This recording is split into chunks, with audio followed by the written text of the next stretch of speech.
big 1-2 punch. They had over 2,000 yards, net yards last year together in rushing. And you got the other two backs from the other team. Got right here, you got big old Chuck Muncie, Tony Galbraith, two other backs. These guys are 1-2 combinations.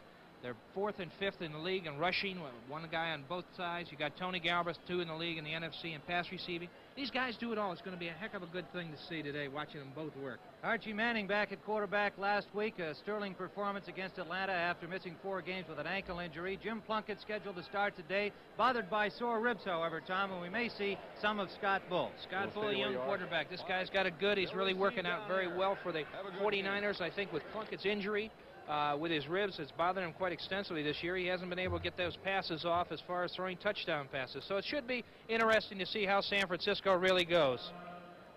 All right. We are awaiting the teams to take the field. New Orleans will be to our left, the north end of the field in white, and the 49ers in their home red uniforms to our right. The officials today, the referee is Ben Dreit, the umpire John Keck, head linesman Frank Glover, line judge Jack Johnson, back judge Stan Javi, and the field judge is Dick Ferguson. The 49ers will kick off. New Orleans will receive to our left. And it's a beautiful day as usual this time of year in the Great Bay Area. Temperature of 70 degrees. Very little wind so far. We'll be watching that. It can be a problem here at Candlestick, as everyone knows, but it does not appear to be anything serious at game time. And so the 49ers, who really need some help from the Los Angeles Rams if they have any chance at all to make the playoffs.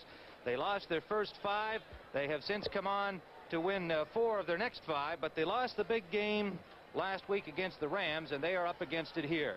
For the Saints, well, Hank Stram says, we just want to win. We're playing to win. He's got 2 rookies in his defensive lineup, but they're there because of injuries and also because they have been playing well. Fultz and Campbell, and the kickoff taken at the 10-yard line by Clarence Chapman, number 24 for New Orleans. The kick by Ray Wersching of the 49ers, and it is first down New Orleans at about the 28-yard line. Starting for New Orleans today, the receivers will be number 84, Rich Motti, starting for John Gilliam, who's bothered with a Charlie horse. Don Herman, the wide receiver, number 87. And at tight end, James Thaxton, number 86, will start ahead of Henry Childs, who is bothered with a toe injury. Childs, the big receiver for the Saints, and I'm sure we'll see him. Archie Manning at quarterback, number 8. Mike Strawn will start for Chuck Muncie, who's bothered with a foot injury, but you know he'll be playing today. And alongside of number 34, Tony Galbraith. That is Galbraith, the ball carrier, trying left side and picking up about 4 yards on the play. Defensively for the San Francisco 49ers, offensive line, for the New Orleans Saints, Marv Montgomery and Terry Steve on the left side, Emmanuel Sanders, Don Morrison on the right side. The center is John Hill. It'll be 2nd and 5 for the New Orleans Saints, the ball at their own 34-yard line. Hank Stram will give you an awful lot of looks, as you Saints fans looking are already aware, and Manning will run. Short of the first down, he picked up maybe 2.5 on the play. He was stopped by Vanderbunt, number 52, and Jimmy Webb, number 74. Defensively for the San Francisco 49ers, the gold rush up front. Number 53, Tommy Hart, number 86, Cedric Hardman are the ends. Jimmy Webb and Cleveland Elam are the tackles. The linebackers are 52, Skip Vanderbunt, 55 in the middle, Bruce Elia, and on the right side, Willie Harper, number 59. Dave Washington, who had been playing on the right side, gone for the season with a dislocated hip. That was suffered 2 weeks ago against New Orleans. 3rd and 2 for the Saints.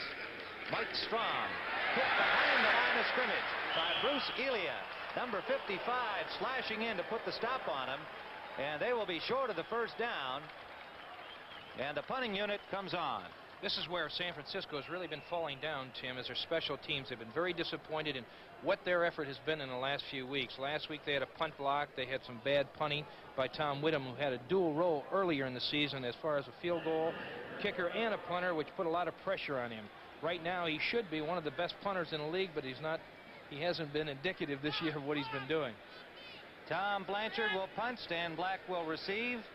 Blanchard standing on his own 22-yard line, and 49ers sent a man over the line, but he got back in time.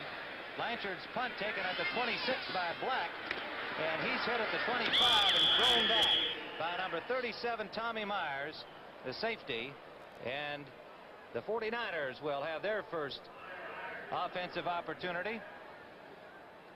Here's the punt returner right now. This is the good coverage by New Orleans. Hank Stram stresses those special teams. This is a very important part of the game today, especially the way things have been happening with blocked punts and extra points have been being missed like what's going around the league today. Jim Plunkett brings out the 49ers at quarterback with Delvin Williams and Wilbur Jackson, the running backs. This is Williams, pardon me, number 24, Delvin Williams. Williams, who ran for 98 yards against the Rams last week, is stopped by Bob Pollard, number 82. The wide receivers for the 49ers, the veteran number 18, Gene Washington. On the other side, number 83, Kenny Harrison, and the tight end, one of the good ones, Tom Mitchell, number 84. My old roommates there.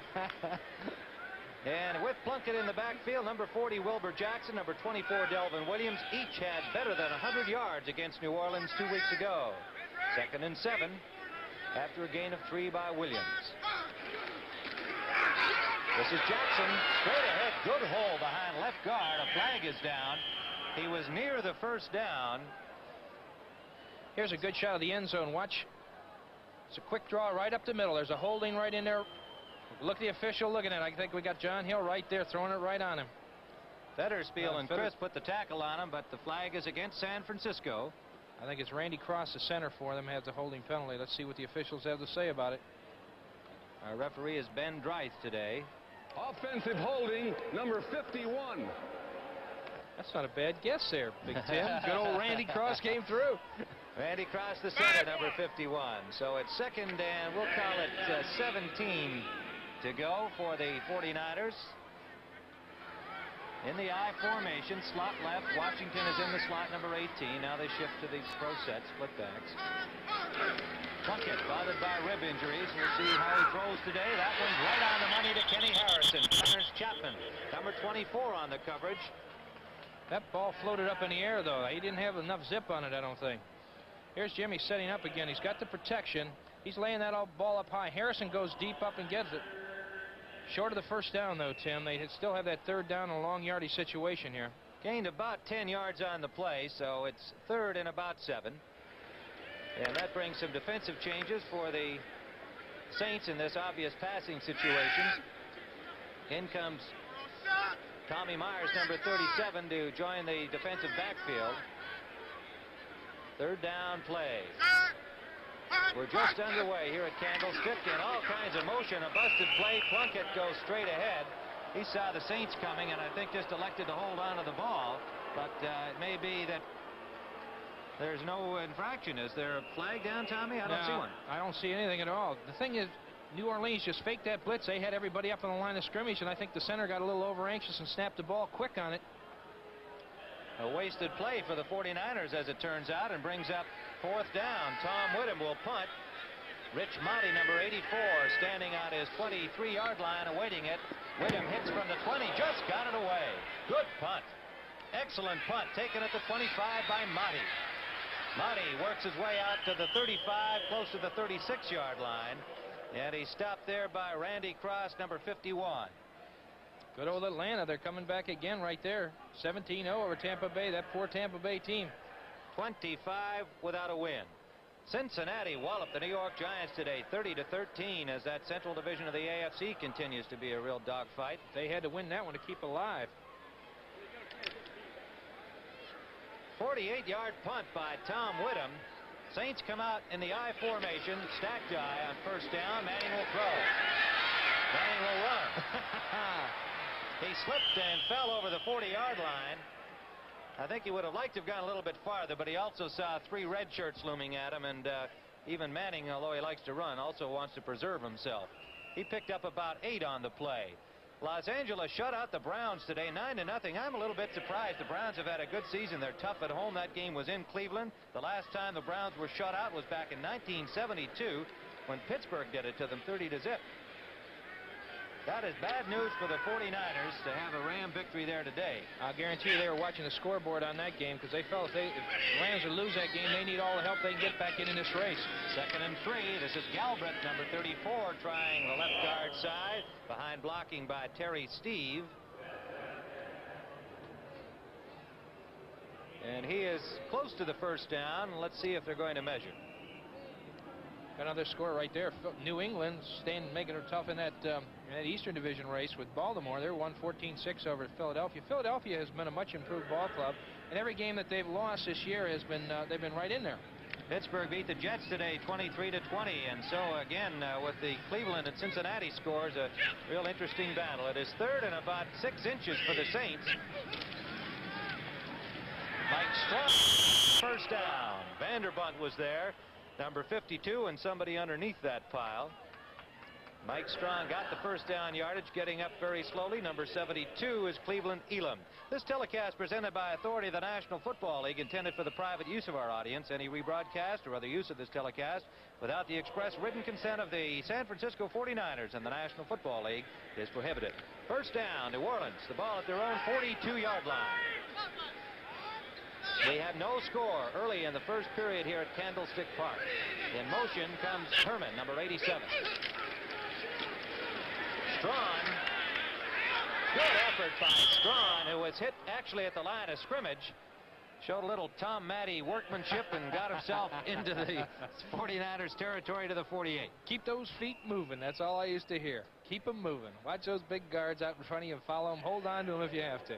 Well, he got 5 doing it that way, and it'll be 2nd and 5 for New Orleans.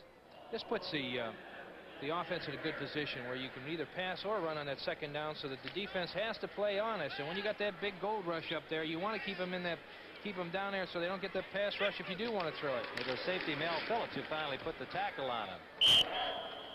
Straight ahead trying for the first down yardage. They come up short by about a yard. That was Galbraith, number 34. And they'll be about a half a yard short. Third down coming up. Minnesota leading Green Bay 13-6 in the fourth period, and that is of course a big one for the Vikings, who have been having their problems. Houston leading Kansas City 20-6 in the third period. Kansas City sure has been having their problems this year, Tim. Third and less than a yard to go for the Saints. Galbraith and Strawn, the running backs. We expect to see Muncie. He's not been there yet. Galbraith has the first down yardage. Well, depending on where they mark the ball, this is going to be close. It looked like he got pulled back a little bit. Bruce Elia, number 55, put the tackle on him. You can see how quick they're coming off the ball. The backs are getting it, diving over the top, getting their feet right to the line of scrimmage, and then making the jump so they can get over the top to get that first down. It's going to be a close measurement, but it looks like they may have that first down, Tim. They're going to take a look at it. Elia, good effort from the middle linebacker, number 55, with help from Jimmy Webb. Pardon me, number 74. And let's see where they mark it. First down, New Orleans. They keep their drive alive at the 43-yard line of the San Francisco 49ers. They say this game is a game of inches, and there it is right there, 6 of them. We've got under 7 minutes remaining in the first period. Tim Ryan and Tom Matte at Candlestick Park in San Francisco. Strawn and Galbraith, the running back for the Saints. Wide right comes number 87, Don Herman. Galbraith set on the wing, and here's some of that Hank Stram window dressing they call it in the NFL. Play action. Manning scrambles. Diving close to the 35-yard line. He went down about the 37, and it was Jimmy Webb, number 74, the left defensive tackle, making the hit. To be successful against the 49er rush there, you've got to use a lot of play action passes. That holds that defensive line down on the line of scrimmage, and this is a key thing, especially with the kind of rush that San Francisco has. They've been doing another outstanding job this year. They started off slow, though, Tim, but I think that these guys are probably one of the best front fours in the game today. 2nd and 4 for the Saints. The ball is marked at the close to the 36-yard line of San Francisco. The Saints on the move.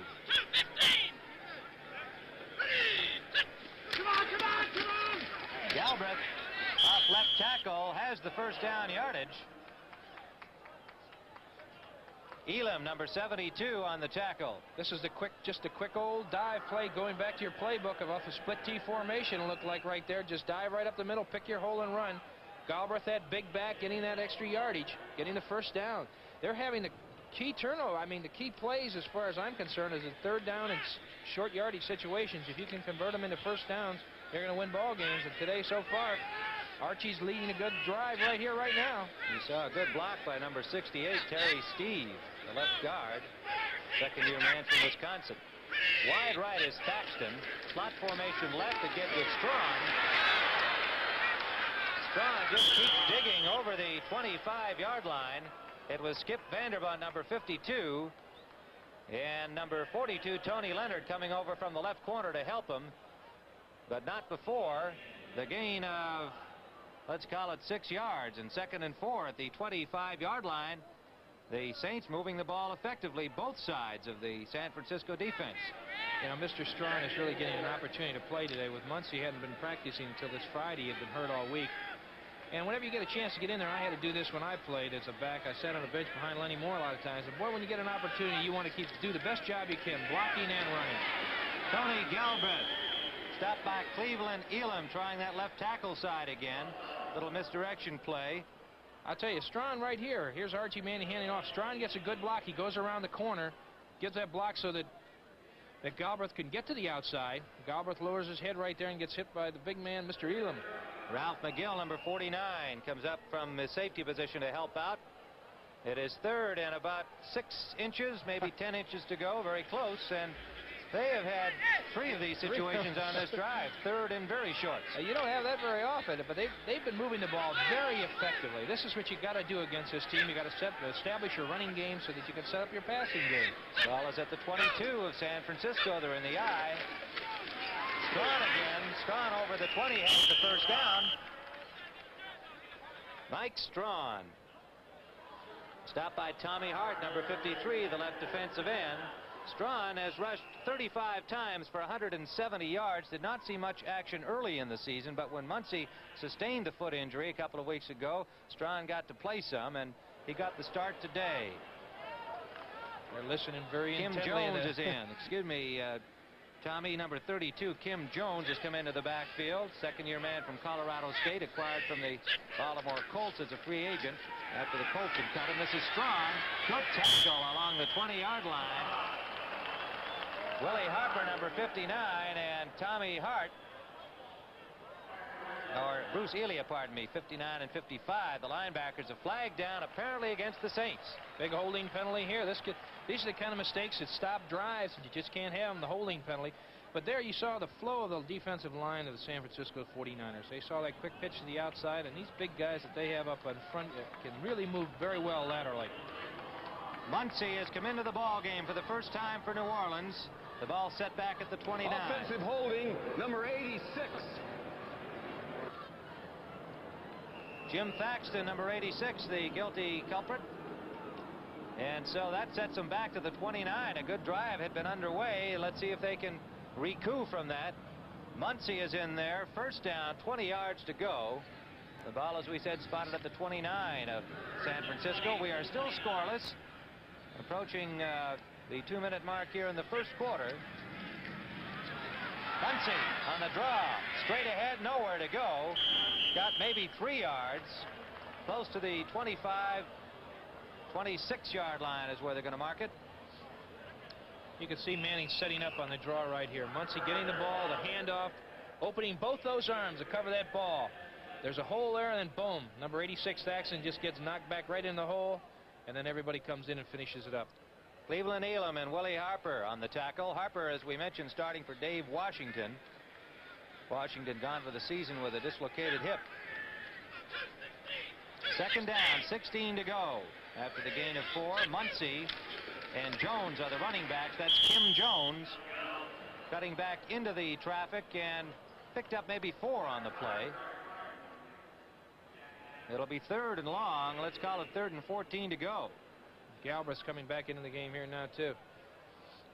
Hart and Harper made the tackle for San Francisco. The Gold Rush front 4, Hart, Webb, Elam, and Hardman.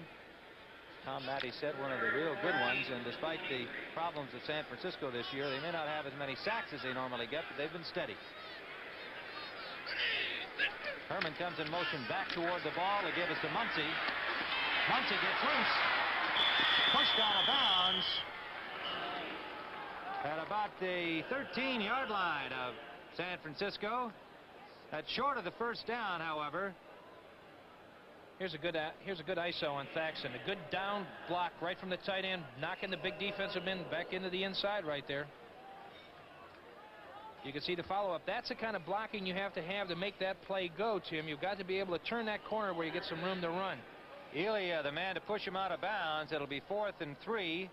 The ball is at the 13, and they're going to attempt the field goal. Rich Zarro, number 15. The ball will be spotted at the 20.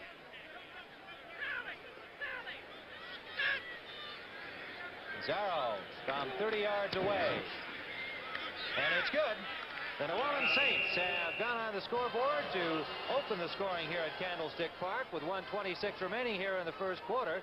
The New Orleans Saints leading the San Francisco 49ers by a score of 3-0. You know, this was a good, steady drive. Manning moved the ball right down the field, kept it going. These are the kind of drives that you have to eat up that clock, too, because we're almost right now at the end of the first quarter here.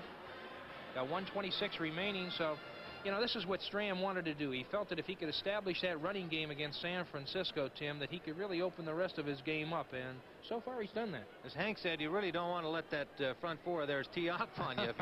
If you've got to pass, you know they're coming. And Hank said, we'd rather not see that. We'd just soon run at him and see if we can keep him honest. So far, he's done it. There's the man right there strutting around on the sideline. So Zarro will kick it off from the 35-yard line of New Orleans. Deep man is Paul Hofer, number 36, standing at the goal line. And he had to come way over to the sidelines to get the cannot stay in, but he touched the ball. He touched the ball, and it'll be first down at the 1-yard line. And the crowd is not too thrilled with that play. I'm sure Ken Meyer, the 49er coach, isn't either. I'll tell you, this is where Ken Meyer's going to be upset again with these special teams. You can't make stupid plays like this. It's just ridiculous to have it on the 1-yard line. Let that ball go. Take your chances. It was a line drive. It had gone out of the end zone. You had the ball on the 20. He had to run a long, long way to even try to catch that ball, Hofer did. And it was certainly a surprise that he attempted to. He just didn't seem to know where the sideline was. And so Jim Plunkett starts from his 1-yard line. Number 16 brings out the 49ers. They trail 3-0.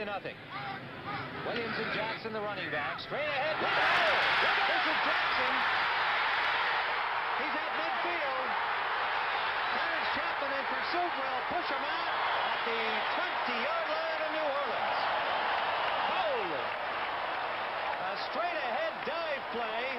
And let's see here what happened. There was nothing fancy about that. A quick opener right up the middle. There he goes. Look at number 44. Chasing him down. 24 got the speed. He breaks to the outside. It's a 79-yard run. That's a big one. That's the biggest play they've had here today. I tell you, one thing that happened there, Hank Strahm not too pleased with that development. Chuck Christ, number 44, the safety, actually ran into an official who served to be one of the blockers on the play, but the linebacker appeared to be out of position. That's right. What happened to the middle linebacker on that one? This brings that crowd to life a little bit here. First down for the 49ers at the 20, inside the 20 of the New Orleans Saints. Saints lead it 3-0. Pitch out. Delvin Williams cuts inside, gets to about the 17-yard line. Bob Pollard, number 82, made the tackle. Watch Robert Woods right here on this block right here. He drives him right down in there. Number 65 right in there. The middle guard has a stun on to the other side. Williams just breaks up the middle and pops it to the outside. Never look back, I'll tell you. Fetterspiel, the middle linebacker, we could see on the replay, went to the left. He bought the action to his left, and that just opened the entire field for Jackson. Gain of 3 on the last play. It is 2nd and 7. Delvin Williams. Inside the 15. Stopped by Fetterspiel, number 58. You got to feel a little bit sorry for Fetterspiel because he's been such a stick-out on this club. Last year, 122 tackles. He led the team in that department. He's had a fine season again this year, and everybody can make a mistake. But between Fetterspiel and Crisp running into the official, Jackson found himself with a lot of running room. That's what you need, those kind of breaks. You just got to have a little bit of luck on your side every once in a while to get it going. It is 3rd down. And the end of that quarter. About 5.5 to go. Then that's how they'll start when they move to the other end of the field. At the end of one quarter, the New Orleans Saints lead the San Francisco 49ers 3-0.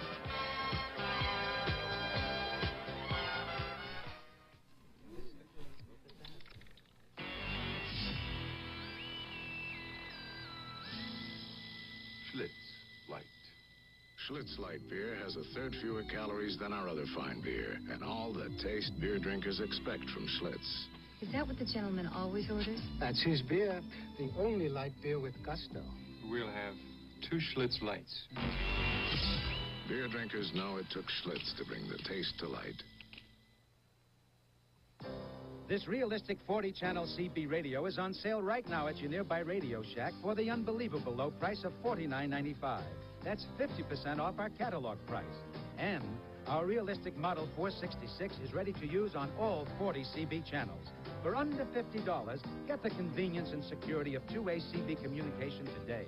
The sale-priced realistic 40-channel CB radio, only at Radio Shack, a Tandy company. America's best-selling new car in history, the new Ford Fairmont. What's behind Fairmont's success? Fairmont's mileage, highest EPA mileage rating of any midsize car. Fairmont's roominess, more room for the money than any other car. Fairmont's price, lowest sticker price of any midsize car. Test drive America's best-selling new car ever at your Ford dealer, where the better ideas keep coming. Back at Candlestick Park in San Francisco, Tim Ryan and Tom Matte. It's 3-0 for the New Orleans Saints on a 30-yard field goal by Rich Zarro, but an 80-yard run, the longest this season in the National Conference, has the 49ers in position at the 15-yard line, of the New Orleans Saints. Third down, 5 to go. The safety Christ is blitzing, and they get it. It was Joe Federspiel, number 58, putting the stop on Plunkett just as he came back with the ball. Christ had come right up to the line of scrimmage, and he had the pressure on. I'll tell you, Hank said he was going to be blitzing today like he did last week. He blitzed 21 times last week, which is really high. No one even touched him. Comes right in. Plunkett has nothing to do but eat the ball right here. Good defensive call by the New Orleans Saints. Puts him right up back there far. Federspiel, well, he was the guy, one of the players who made the mistake on the long run, and he has made the last 3 tackles for New Orleans. And they're going to attempt the field goal from the 30-yard line. The kick by Ray Wersching is up and good. Ray Wersching just kind of limped that one over there, but that's all you have to do is get it over the crossbar. We got a ball game. Field goal by Ray Wersching, and we are tied at 3 early in the second quarter.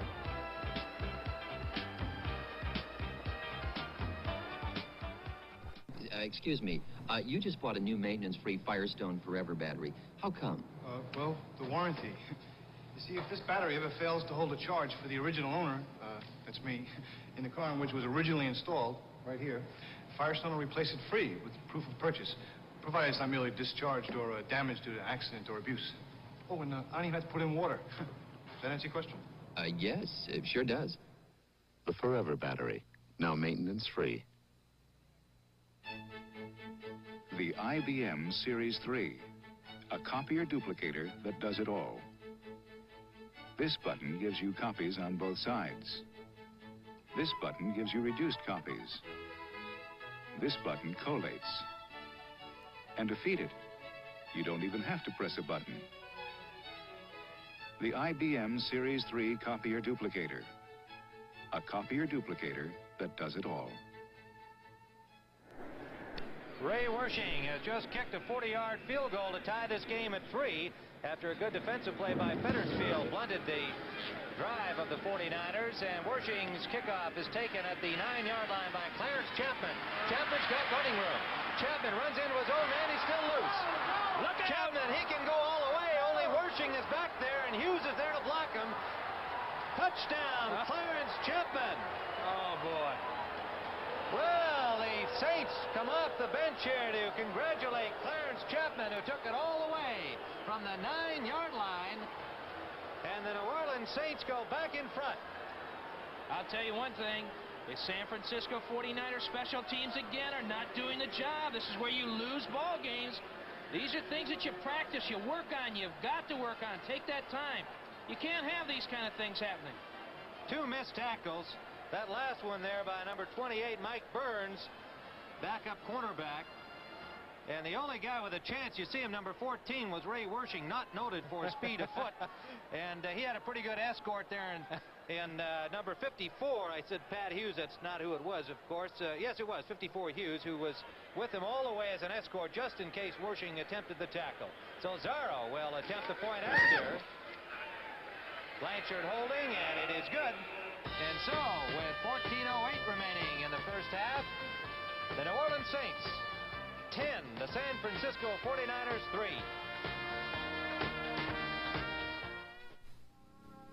Ford introduces the new Futura. A dramatic combination of styling and technology for 1978 and beyond. Futura.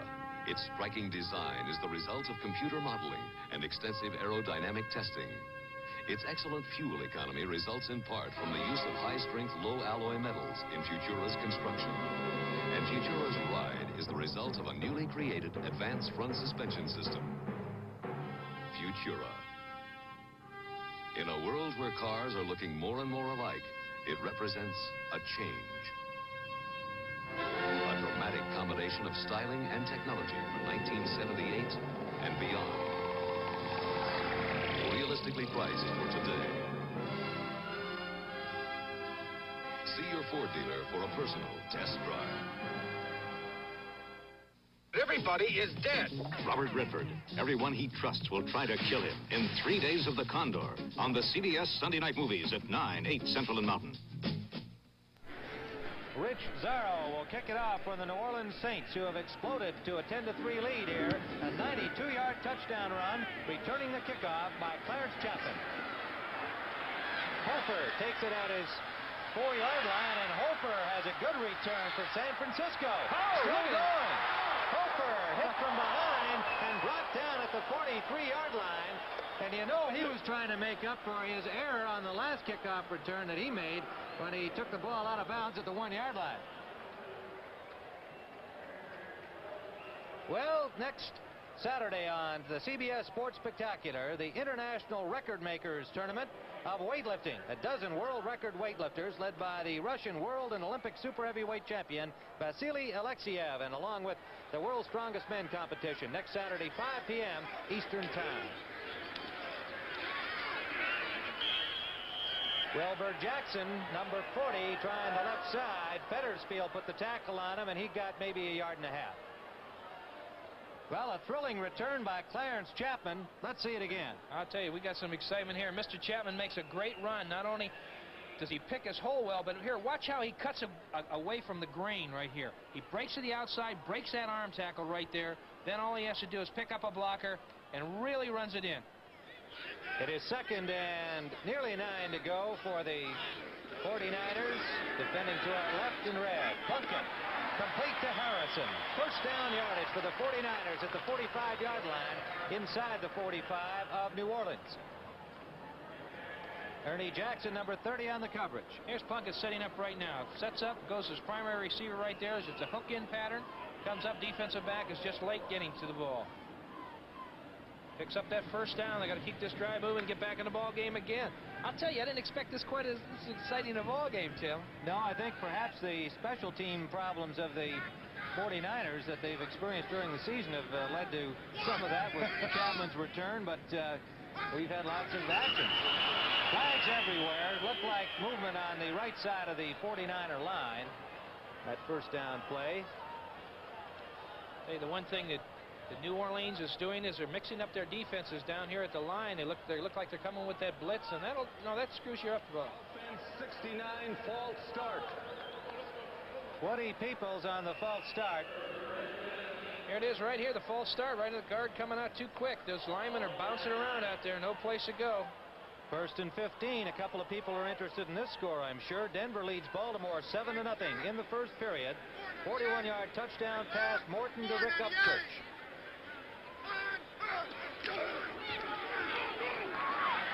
Jackson, number 40. At about 4.5 yards, we'll call it. Stopped by Pat Hughes, number 54. It'll be 2nd and close to 11 yards to go. San Diego leading Seattle 10-0 in the second quarter. The 49ers down 10-3. Hank Stram On the sidelines of New Orleans, his son Stu Stram is here today. Had a holiday weekend off from the University of Louisville, where he's been a very successful sophomore quarterback. Plunkett will throw the blitz again. They got him. Jim Merlo, number 57, blitzing from the left side. Hughes from the right side, number 54 right there behind him. And Fettersfield followed him on. So all three linebackers got in on Jim Plunkett, and they set him back to the 41-yard line of San Francisco. You know, Plunkett doesn't have any kind of a chance here. Nobody's touching these guys at all. They're coming through just clean, Jim. That's, you know, and the fans give Ryan the reaction of the big boo, but it's not his fault. You have to have some blocking to throw that football. The 46-yard line make that, and it is a third and very long, as you can see. They shift into the split backs. Jackson hit behind the line as these Saints are really coming defensively. Number 73, Joe Campbell, the rookie from Maryland. And the 49ers will have to punt. A loss of about 4 on that play.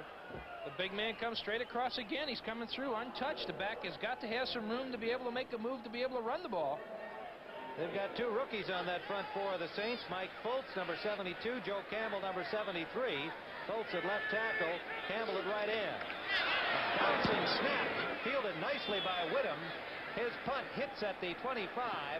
Bounces inside the 20, and they're going to let it just die there. It's touched at the 17-yard line, where it'll be first down for the Saints when play resumes here at Candlestick Park in San Francisco.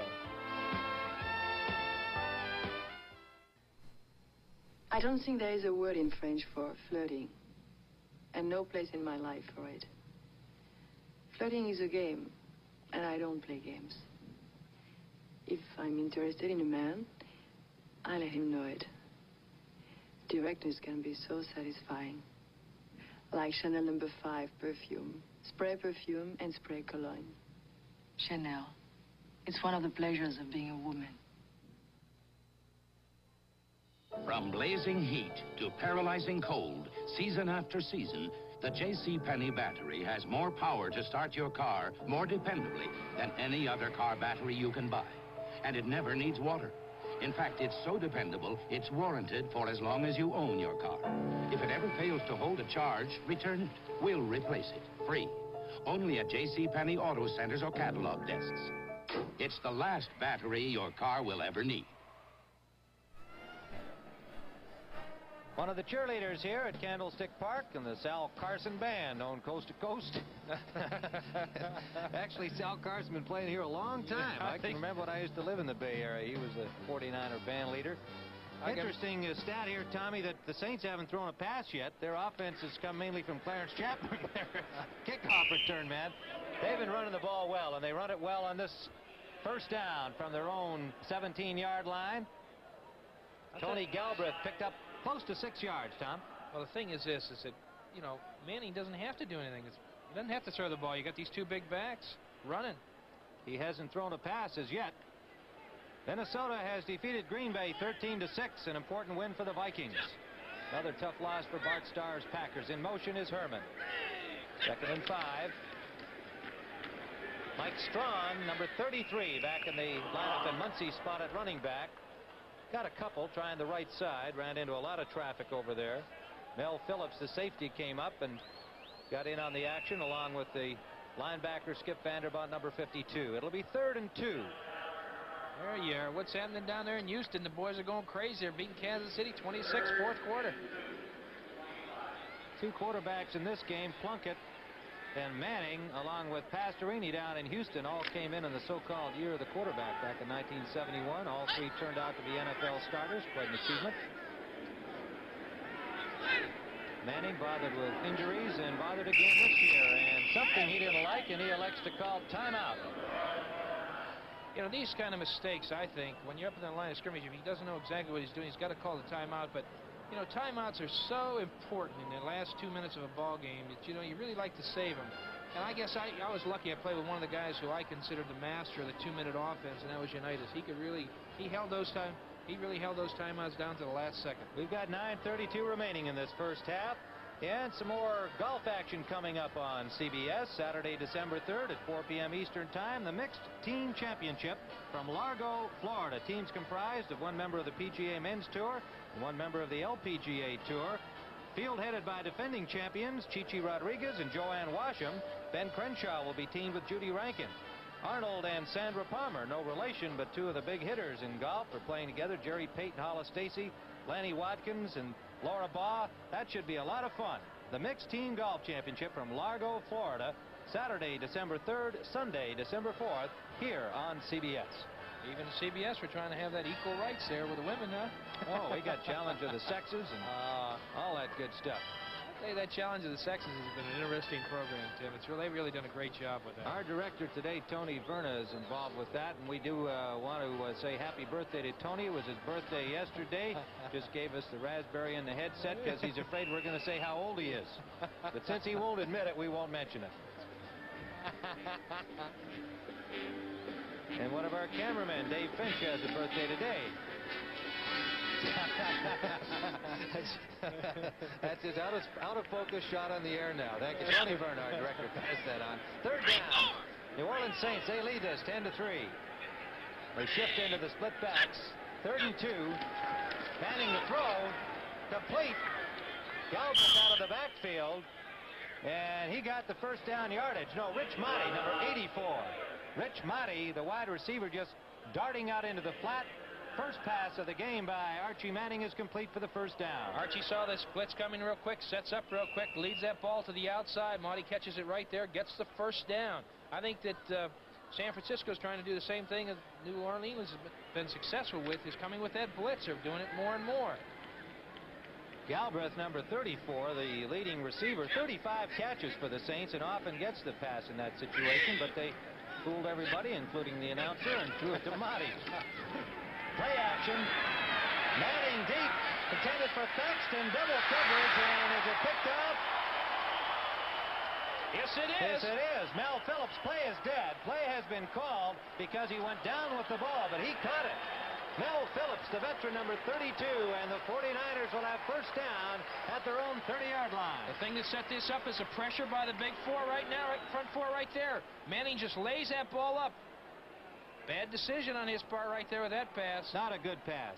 Double coverage on Thaxton, and he just kind of lobbed the ball, which gave Phillips the chance to make the catch right on his shoe tops. And Phillips tried to run with the ball, but he had already been downed, and so 49ers will have to settle for the intercept and a first down in their own territory. Now what's happening? A flag down evidently behind the play. Unless they have ruled he didn't catch the ball. Let's see. Ken Meyer, the 49er coach out there, asking for an explanation from Ben Dreit. There's Meyer. And Meyer is hot. It looks like they are saying he did not catch that ball. You know, I hesitated at the time as to see whether maybe we can see that again as to whether the ball hit the ground or not. Let's see. Oh, boy. Looks like it touched, don't you think, Tom? I did. I don't think there's any question about it. I'll tell you, these officials are on the ball. Well, one was and one wasn't, evidently. One ruled it an intercept, and that's been overruled. And Ken Meyer, talking to the official who made the call, would be the back judge, Stan Javi, I believe. You know, the officials really do get, you know, a lot of trouble a lot of times because people second guess them. But doggone it, here you can see that ball hitting the ground, bouncing right back up into into Mel Phillips. It's an excellent call, and I think these guys should get some credit. They're going to get criticized here in San Francisco, of course, but I think he made a great call. And, you know, you're seeing it more and more this year that they're calling that play back and they get a huddle with the officials because they want to call as fair a game as they possibly can, too. Well, if you're going to have more than one official, then you should be huddling on any of those questionable ones, and that's what they did, and they got the correct call as it appeared on our replay, and it's second down for the New Orleans Saints. Mike Strong, number 33, running hard out the right side, gained about 6 yards on the play. It'll be third and close to 4. It was Willie Harper, number 59, making the tackle along with Phillips, number 32. In the second period, Dallas and Washington are scoreless. The Redskins fighting for a playoff spot. Well, they got a break on Thanksgiving Day when Miami knocked off St. Louis. Dallas and St. Louis still going at each other for top spot in the NFC East. Phillips getting up slowly, number 32, and limping toward the San Francisco bench. Stan Black, number 26, comes in to replace him, the rookie from Mississippi State. Tim, these are interesting conversions. You look at the third down situation. New Orleans is for 4 out of 6, which is great percentage as far as I'm concerned. San Francisco is 0 out of 2. Well, one of the things about those, the New Orleans stat, as we commented earlier, Tom, they had 3 of those third and about a foot to go. You better convert those, right? You better. Stan Black in for Mel Phillips. Rookie fourth-round choice. Third down, 4 to go. Play resumes here with 8:05 remaining here in the second period. And now Archie Manning calling Thaxton back in from the outside. Herman goes in motion. A little mix-up here on this play. Manning incomplete. He tried to stop himself from throwing the ball. I guess it was intended for Galbraith. All right, Manning. Watch Manning doing a semi-rollout. Just a quick out again. Right there, he tries to put the string on it to pull it back in, but he couldn't do it. The coverage was great by San Francisco right there. A good decision. Throw that ball away in those kind of circumstances because he'd have been down the sideline for 6 points. Fourth down, and Tom Blanchard, the leading punter in the NFC, will kick from his own 22. Back to receive is Stan Black, standing at the 25. Wow, good kick. Driving him to the 15-yard line. Hit immediately at the 14.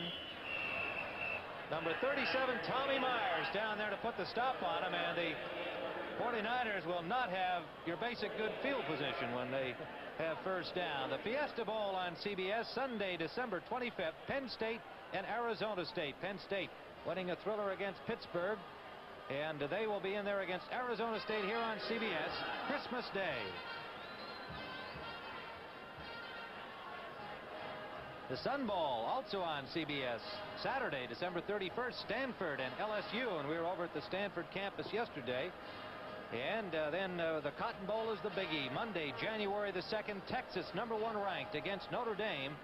And that's one that I certainly I'm going to be watching that one for sure. Yes, indeed. Texas with a win over Texas A&M, number 1 in the country, and they would like to still be number 1 when the Cotton Bowl game is over. You'll see them all here on CBS. First down, 49ers at their own 15-yard line. Good coverage by Tommy Myers, setting them back there following the big punt by Blanchard.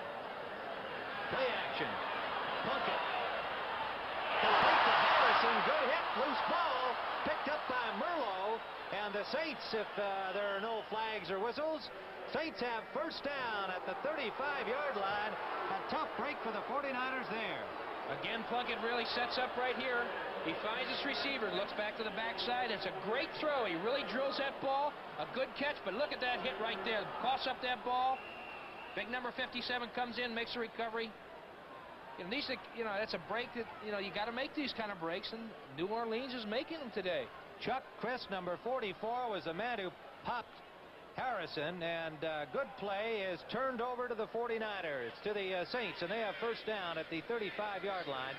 In motion comes Herman, number 87. Galbraith, right side, good gain, inside the 30-yard line. Tony Galbraith running behind the blocking of Zanders and Morrison. Hank's staying right with that game plan. He told us he can run against these guys, and that's exactly what he's doing. He's coming right at them, picking the holes, popping them out. About 5.5 on that play. Second down at the 30-yard line.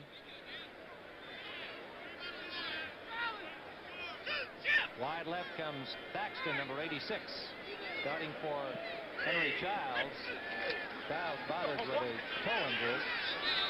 Galbraith again. He has the first down to the 22-yard line of San Francisco. Yeah. Harper and McGill on the tackle, and a 49er is down. That is Ralph McGill. There you go with Galbraith right now. Pops right up the middle. Look at the back leading through there.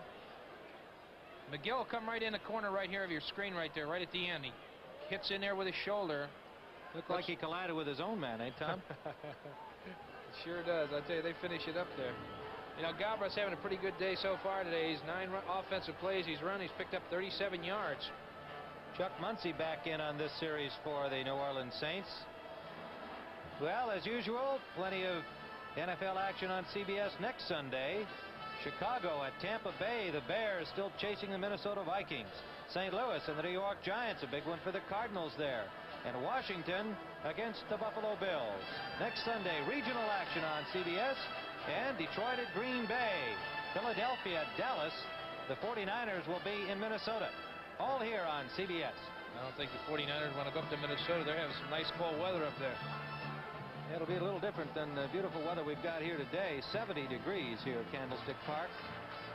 McGill comes to the sidelines and apparently hurt his shoulder on that collision. Well, they had to send in Stan Black for Mel Phillips when he came limping off, and now they'll have some help in there for McGill.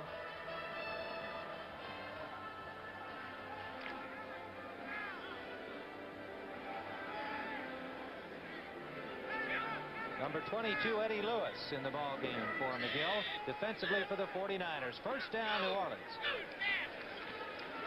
Muncy. Muncy is stopped by number 75, Ed Gallagher. In on that front four now for the 49ers. And Muncy did not get much at all. We got Houston, Kansas City right here. Houston's really put it to them. 34-6 in the fourth quarter. Saints with 6 first downs to 3 by the 49ers as we have 5:48 remaining here in the second period. San Diego leading Seattle 13-7 now in the second quarter. No gain on the play. It'll be second down and 10 to go. Slot formation right for the Saints. Manning with lots of time, intended for Charles. And he did not get in the end zone. That's what we're hesitating for. They mark it at about the 2-inch line. But Childs, coming in off the bench, makes his first catch of the day. Stan Black prevented the touchdown, but barely. I'll tell you, Archie sets up right here. It's a perfectly thrown ball. He lays it out to the outside. Not much finesse on the ball. It's a little duck wobbler, but he gets it right in there. Childs' hands. He's right on a 6-inch line, it looks like. Henry Childs, who did not start because he's bothered by a toe injury. Thaxton got the start. But he comes in and catches the first pass thrown his way, and the Saints are right on the doorstep, literally. They lead this game 10-3. Manning for the touchdown. Archie Manning. Right. And the New Orleans Saints go in front 16-3. Good drive by the Saints following the fumble recovery by Merlo. And the man, of course, who should get equal credit, Chuck Crest, for putting the hit on Harrison that led to the fumble. There's Manning going for the score. And Hank Stram's got to like this situation as his club is doing things well, both offensively and defensively. They're running the ball very efficiently. I'll tell you one thing. We started at the beginning of the program talking about the big running backs, and I think today you get an opportunity to see both sets of backfields right here working. They're both effective. They can do both everything. They block for each other. They can catch the ball. And I think they're the most effective running backfields that we have in the league today. Zarro with a point after. And it's good. And so with 5:27 remaining here in the second period, the New Orleans Saints have jumped into a 17-3 lead over the... Again, a reminder, the next Saturday on the CBS Sports Spectacular, the International Record Makers Tournament of Weightlifting. Long title, but these are big guys. They need a lot of room. Vasily Alexiev, the Olympic super heavyweight champion. And he'll be challenged in the super heavyweight category by American Bruce Wilhelm, who finished among the top 5 in the September World Championship meet. Wilhelm is also one of the leaders in the World's Strongest Men competition, those of you who have been watching that. And that will also be part of the CBS Sports Spectacular. The 9th event of the decathlon is the refrigerator race. A 400-pound refrigerator strapped to their back, and they'll race a 40-yard course against time. How come you're not in that, Matty? I don't know. But at a refrigerator race, what's really great is if you win, you get to eat what's in it. Zarro kicks it up, and it's taken at the 6-yard line by Hofer, number 36. Hofer outside that room. Hofer back inside to the 50-yard line. Well, Paul Hofer has had 2 excellent returns that have made up for the mistake he made back in the first period. I tell you, here's a kid that's following his blocking. Look at that. He starts up the middle, sets it up, breaks to the outside. Follows his blocking, breaks again, picks that hole, breaks out to the sideline again. If he'd have had any more, he could have cut back here the inside. He tries to cut back, keeps those legs driving, gives him excellent field position almost at the 50-yard line. Wade Bosarge finally made the tackle after the kicker, Rick Zarro, turned him inside. First down, 49ers, good field position. Jackson, number 40. Jackson hurdles his way to the 42-yard line of San Francisco.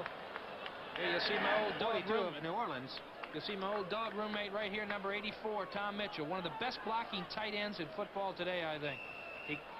He's got Pollard. He keeps driving him right along. Stays with his blocking, and watch Williams. He comes right up. Look at Mitch all the way, staying right with him. Holy mackerel. Good gain, about 8.5 yards on the play. Second and short for the 49ers.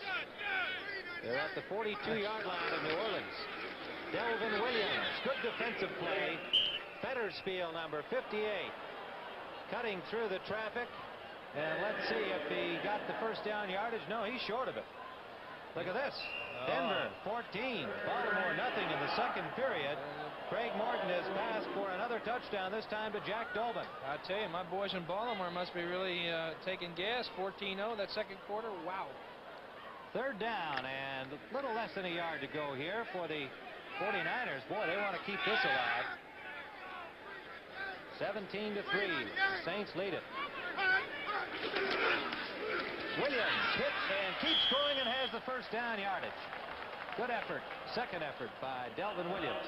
Pat Hughes, number 54, the linebacker, stopped him. That's the kind of running you have to have there. It looks like Jackson is picking his holes a little bit there. He doesn't seem like he's running with the authority that he usually runs with today, Tim. He's going along that line of scrimmage, sort of picking his way. McGill is got a pinched nerve in his neck, so if they need him, he's going to be back in the ball game later on. High formation here on first down for the 49ers. Now they shift to the pro set. Ball inside the 40-yard line of New Orleans. Williams straight ahead. And it was Hughes who got the arm tackle on him and hauled him down. Here again is a play that, this is the same kind of play that popped before. If you catch him in a blitz like this, you can get by that linebacker that's coming and, pinching to the inside. He can pick up that, get by that line of scrimmage, and you got a one-on-one with a defensive back. And those guys don't like to hit too hard. He got close to 5 on it. We'll call it 2nd and 5. 2:50 remaining in the second quarter. 49ers down 17-3. They'd like to get something here before halftime, but Jackson hit right at the line of scrimmage by Mike Fultz, number 72, the second pick from Nebraska.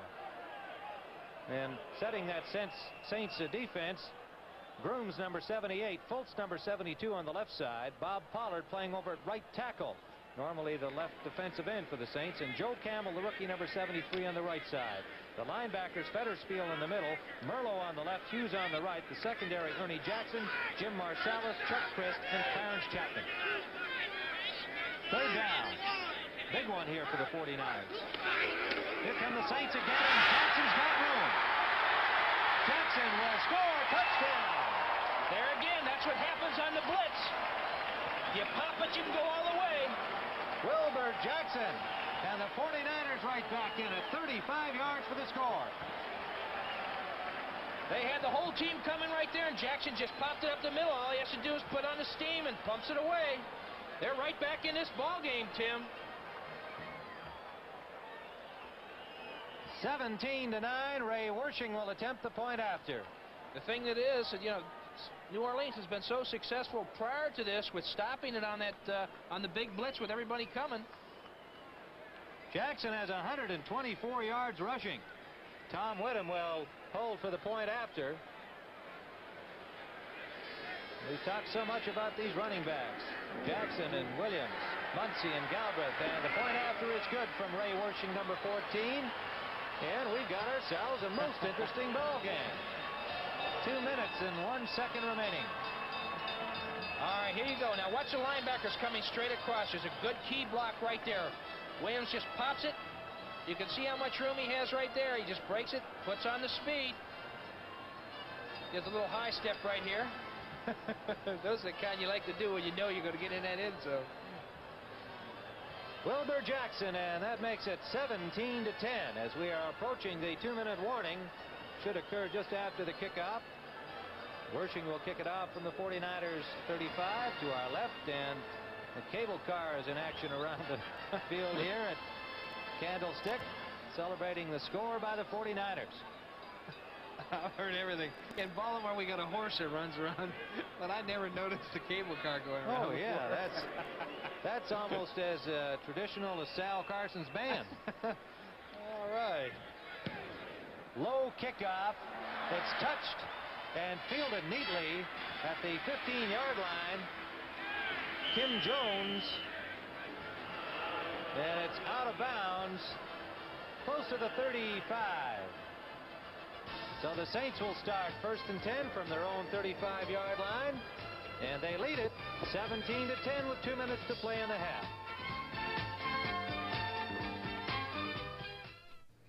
Stanley salutes.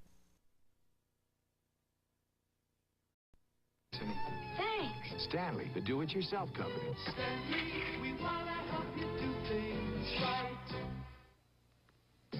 In stage 1 of my life, I couldn't stand dull wheels. I'm the same in stage 2 with my new 78 Ford LTD2. The trimmer, sportier LTD at a trimmer price. The LTD of mid-size cars. If you're a sporty guy who appreciates the finer things in life, welcome to stage 2. Isn't it you in an LTD2? You'll never know till you try. Welcome to LTD2. A better idea from Ford.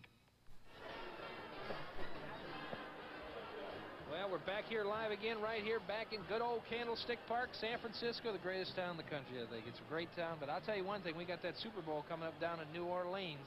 We're looking forward to be down there to see that game, too. Tim Ryan and Tom Matty here at Candlestick Park on this beautiful afternoon in the Bay Area, 17-10. The New Orleans Saints leading the 49ers. Wilbur Jackson, a 34-yard touchdown run. The 49ers going 51 yards in 6 plays to get right back into this football game. First down for the Saints at the 35-yard line. Slot formation left. Muncy bouncing and bowling his way over the 40-yard line to about the 41.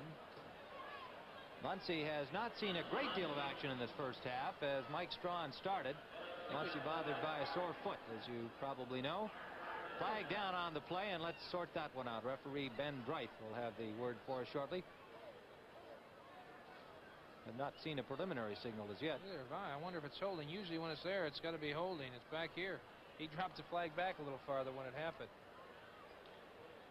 Well, it's obviously against New Orleans. Back to the 25-yard line.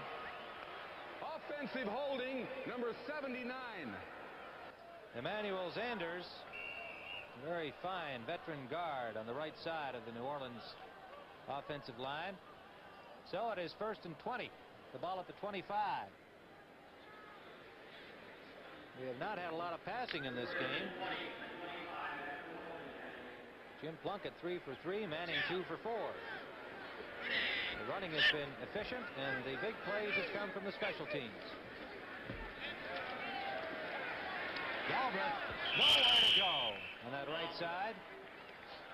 I think good old New Orleans is going to be happy to go in at halftime with a 17-10 lead. You know, Manning has only thrown the ball 4 times. Has completed 2 of them, and you look on the other side of the fence over here, Plunkett is 3 for 3. So this has really been a good old ground game. Looked like the old Ohio State-Michigan game, and they've been both very effective, and we said that these running backs are going to get a lot of work today, and they're getting it. Cleveland Elam and Willie Harper combined on the stop. Harper coming over from the right side. They come out in the I formation. Herman, number 87 in motion. Behind Archie Manning, play action. Deep for Herman. Picked off, but in or out of bounds. Yes, it's inbounds. Phillips. Oh, boy. He caught this one, and he stayed inbounds. I'll tell you what, here it is. It's with the old arrow takeoff to the halfback down the sideline over there. Manning just pumps up and lets that ball fly. And watch Phillips come across from all the other side of the field. You can see the coverage on the ball. The ball goes up in the air. Phillips comes right through, grabs that thing, and hits the man before he goes out of bounds. So it is a good interception this time. Phillips gets credit for this one. Mel Phillips, 12th year man from North Carolina A&T, and Tony Leonard was back there on the coverage with him.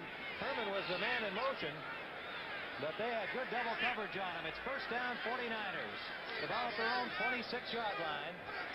52 seconds left in the half. Delvin Williams. Williams winds up with about 7 yards after a lot of running. He got about 30 on that one. Flag down, or no, timeout called by the San Francisco 49ers. We have 43 seconds remaining in the first half. And there's a look at the timeout situation here for this first half, with the 49ers trailing 17-10. And it's been a most interesting ball game through the first half. They took Tom Mitchell out to tight end. Tom hasn't got the greatest speed in the world. He's a great blocker, and he does get open. He's got the great hands, but they want some speed in there as a receiver right now, so they put Seal in there at the tight end position. This timeout gives us the opportunity to remind you that Wednesday night, CBS invites you to share one last Christmas with Bing Crosby as it presents a warm Yuletide special with Bing, his family, and guest stars. It was recorded in England several weeks ago prior to the most unfortunate death of the great Bing Crosby. Wednesday at 9, 8 Central and Mountain here on CBS. 17-10, we have had some long gainers today. Wilbur Jackson went 80 yards back in the first quarter, got down to the 13-yard line of New Orleans, but a big sack by the Saints sent them back, and the 49ers had to settle for a 40-yard field goal by Ray Wersching. Then we had Clarence Chapman take the next kickoff, 92 yards for a Saints score. So we've had some long gainers this afternoon, and we're only halfway through. Second and about 4. Plunkett under pressure from Powell. Plunkett trying to get to that sideline, and he does over the 40-yard line. 34-second show on the clock. Got the first down on it, too. He got the first down. Good gain by Plunkett, not noted for his running. Or his speed. He was lucky he was being chased by one of those big defensive linemen, I'll tell you. That's why he was running a little bit faster, I think. There's two kinds of speed, I used to say. One was the kind that you have with fear of the guy catching you. The other was just straight-out speed. First down, 49ers at their own 40-yard line. They come out in the eye with Gene Washington, number 18, in the slot right.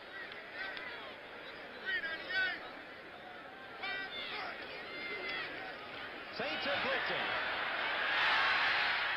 And they get him. Pat Hughes and number 73, Joe Campbell, the rookie right defensive end. The first pressure came from Fultz from the left tackle side.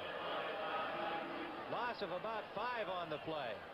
I'll tell you, New Orleans is gambling with that blitz again. This time they got him right in the backfield again. That's their third sack today, and it's 3 sacks for 23 yards.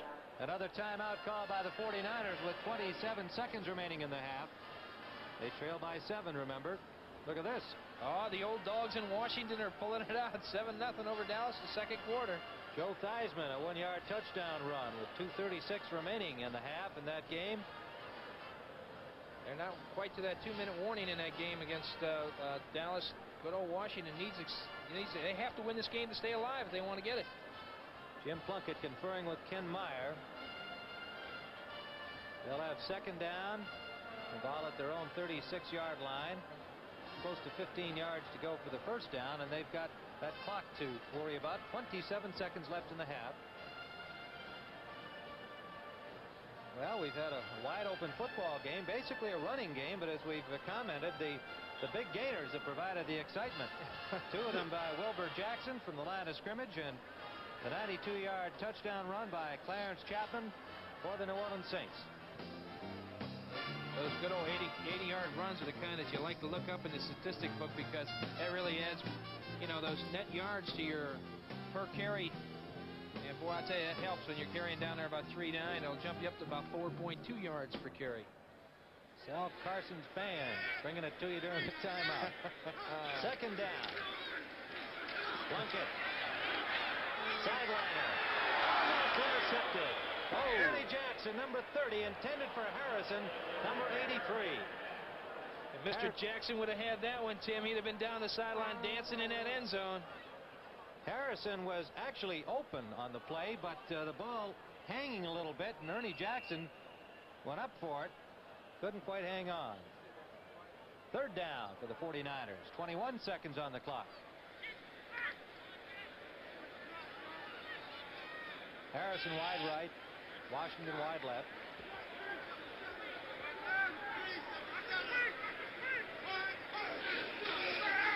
Devin Williams. Good run by Williams. Out near the 50 to about the 48, maybe 49 where they mark the ball. Short of the first down by a yard or two. 13 seconds remaining, and the final timeout called by San Francisco. You know, I don't know, Tim, whether that was a good call or not. This is a fourth down situation. They've got 2 yards to go. What are you going to do? Are they going to put it up for grabs or what? They got 13 seconds left of the ball game, and in this half anyway. 17-10. They trail by the touchdown. I would. Well, I like to see them go in these situations. I mean, you know, go for it. What makes it exciting? Thing is, here it looks like they're going to punt. If you were to get the first down, time-wise, you probably wouldn't get another playoff. But what's the harm in throwing the long pass in this situation? I'd take the chance with it, but you know, it puts them in a good position, and New Orleans would have 2 more timeouts called, be able to get that ball back into play. But to call a timeout and then punt, that's sort of, you know, not terribly creative. I don't think it's creative either. I think Mr. Strand may come after this one. He's yelling on that sideline, telling some people to do a few things out there. They've got 10 men up on the line of scrimmage. Rich Motti standing at the 10-yard line awaiting the punt from Tom Whittem. Whittem standing at his own 34. 13 seconds left in the first half. Low, he's going to throw. Incomplete. Well, they were creative, but they didn't execute. It was intended for Ayers, John Ayers, number 68. Whittem's pass, but it's incomplete, and the Saints, with 8 seconds on the clock, will have the ball just inside the 50-yard line in San Francisco territory. I'll tell you, Whittem had a spiral out of it anyway. Well, I like that. I like that play. We were, you know, being a little bit critical of their lack of imagination. Thank you. It's a song title of the same name. Yeah. And they were very creative, but unfortunately, no cigar. Now, what do you do here? Do you put that ball up in the air? I think you got to go for the big one. The one bomb, let it fly. Let's see what happens. 17-10, the Saints lead it. It's a reverse. Thaxton is met in the backfield and dropped. Willie Harper, number 59, saw that one coming, and that'll end the half. So at the end of this first half, New Orleans 17, San Francisco 10, and let's return to our studios in New York. Inside this new Firestone radial tire is an improved steel cord with 5 million miles of developmental testing. Where once we used 5 strands, we now use 10 strands of steel. 7, around 2, wrapped by 1. A cord construction so important, Firestone named the tire for it. 7, 2, 1. The new steel-belted radial 721. Now, from Firestone.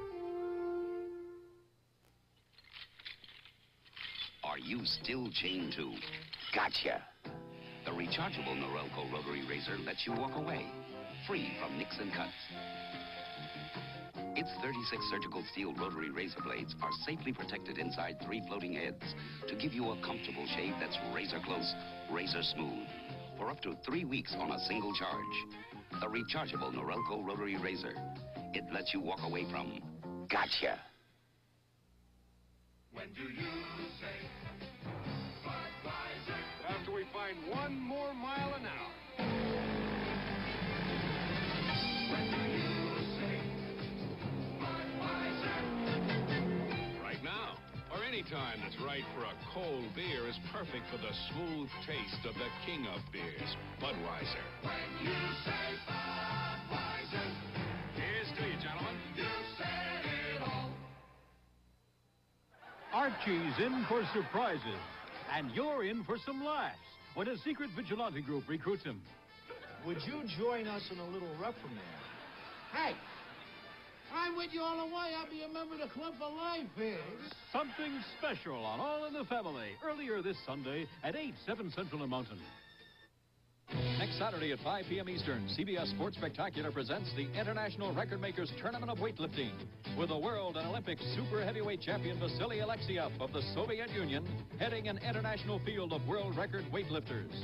Plus the world's strongest men competition featuring the refrigerator race. That's next Saturday at 5 p.m. Eastern.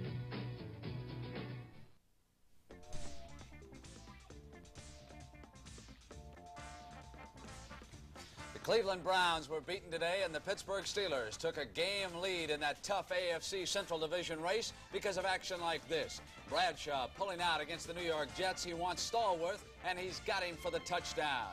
Moments later, it was Bradshaw again, this time going to Swan. After the extra point, the first was missed. It was 13-6.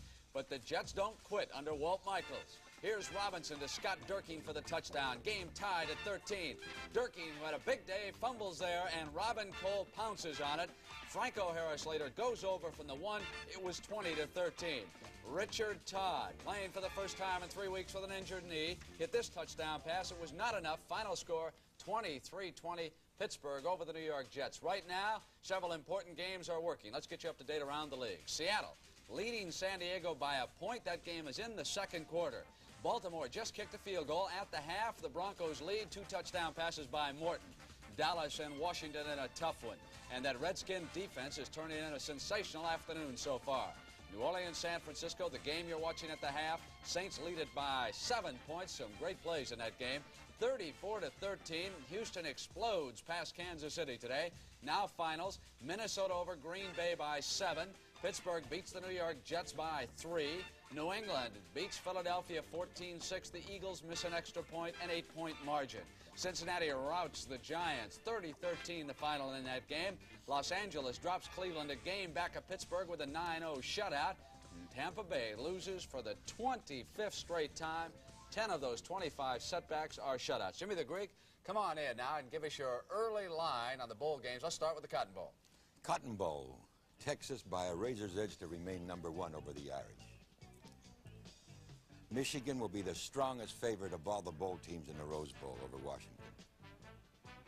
And Oklahoma will be better than a touchdown favorite over Arkansas. In the Sugar Bowl, Alabama and Ohio State are really a toss-up, but Alabama might have just a nose edge.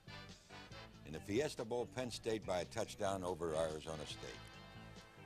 And in the Sun Bowl, LSU and Stanford are real toughie, but I give the edge to LSU. And in the Gator Bowl, Pittsburgh by just a touchdown over Clemson.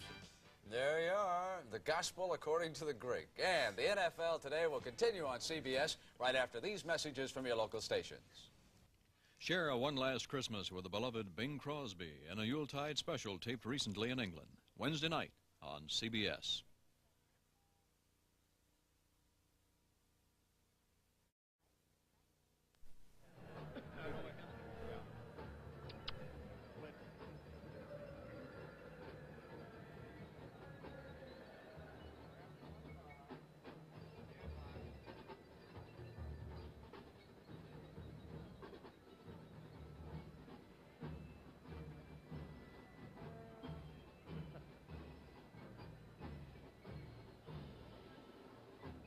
Here at halftime in San Francisco, the New Orleans Saints lead the 49ers 17-10 in a wide-open kind of football game that Joe Thomas, the general manager of the 49ers, must be just shaking his head a little bit about. Special teams, Joe, have been a problem for you all season long, and they cost you a touchdown in the first half.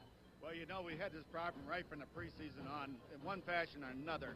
And you saw today we made 2 mistakes on the kickoff. One where we had our Paul Hoper running on an angle, ran the ball out of bounds on about the 2 or 3 yard line.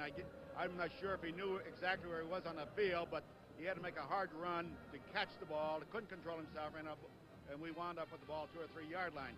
The other one really hurt us when the guy went all the way with that ball, and this takes so much out of your ball club for morale's sake. So, but again, you know, last week we had a punt block. It cost us a touchdown.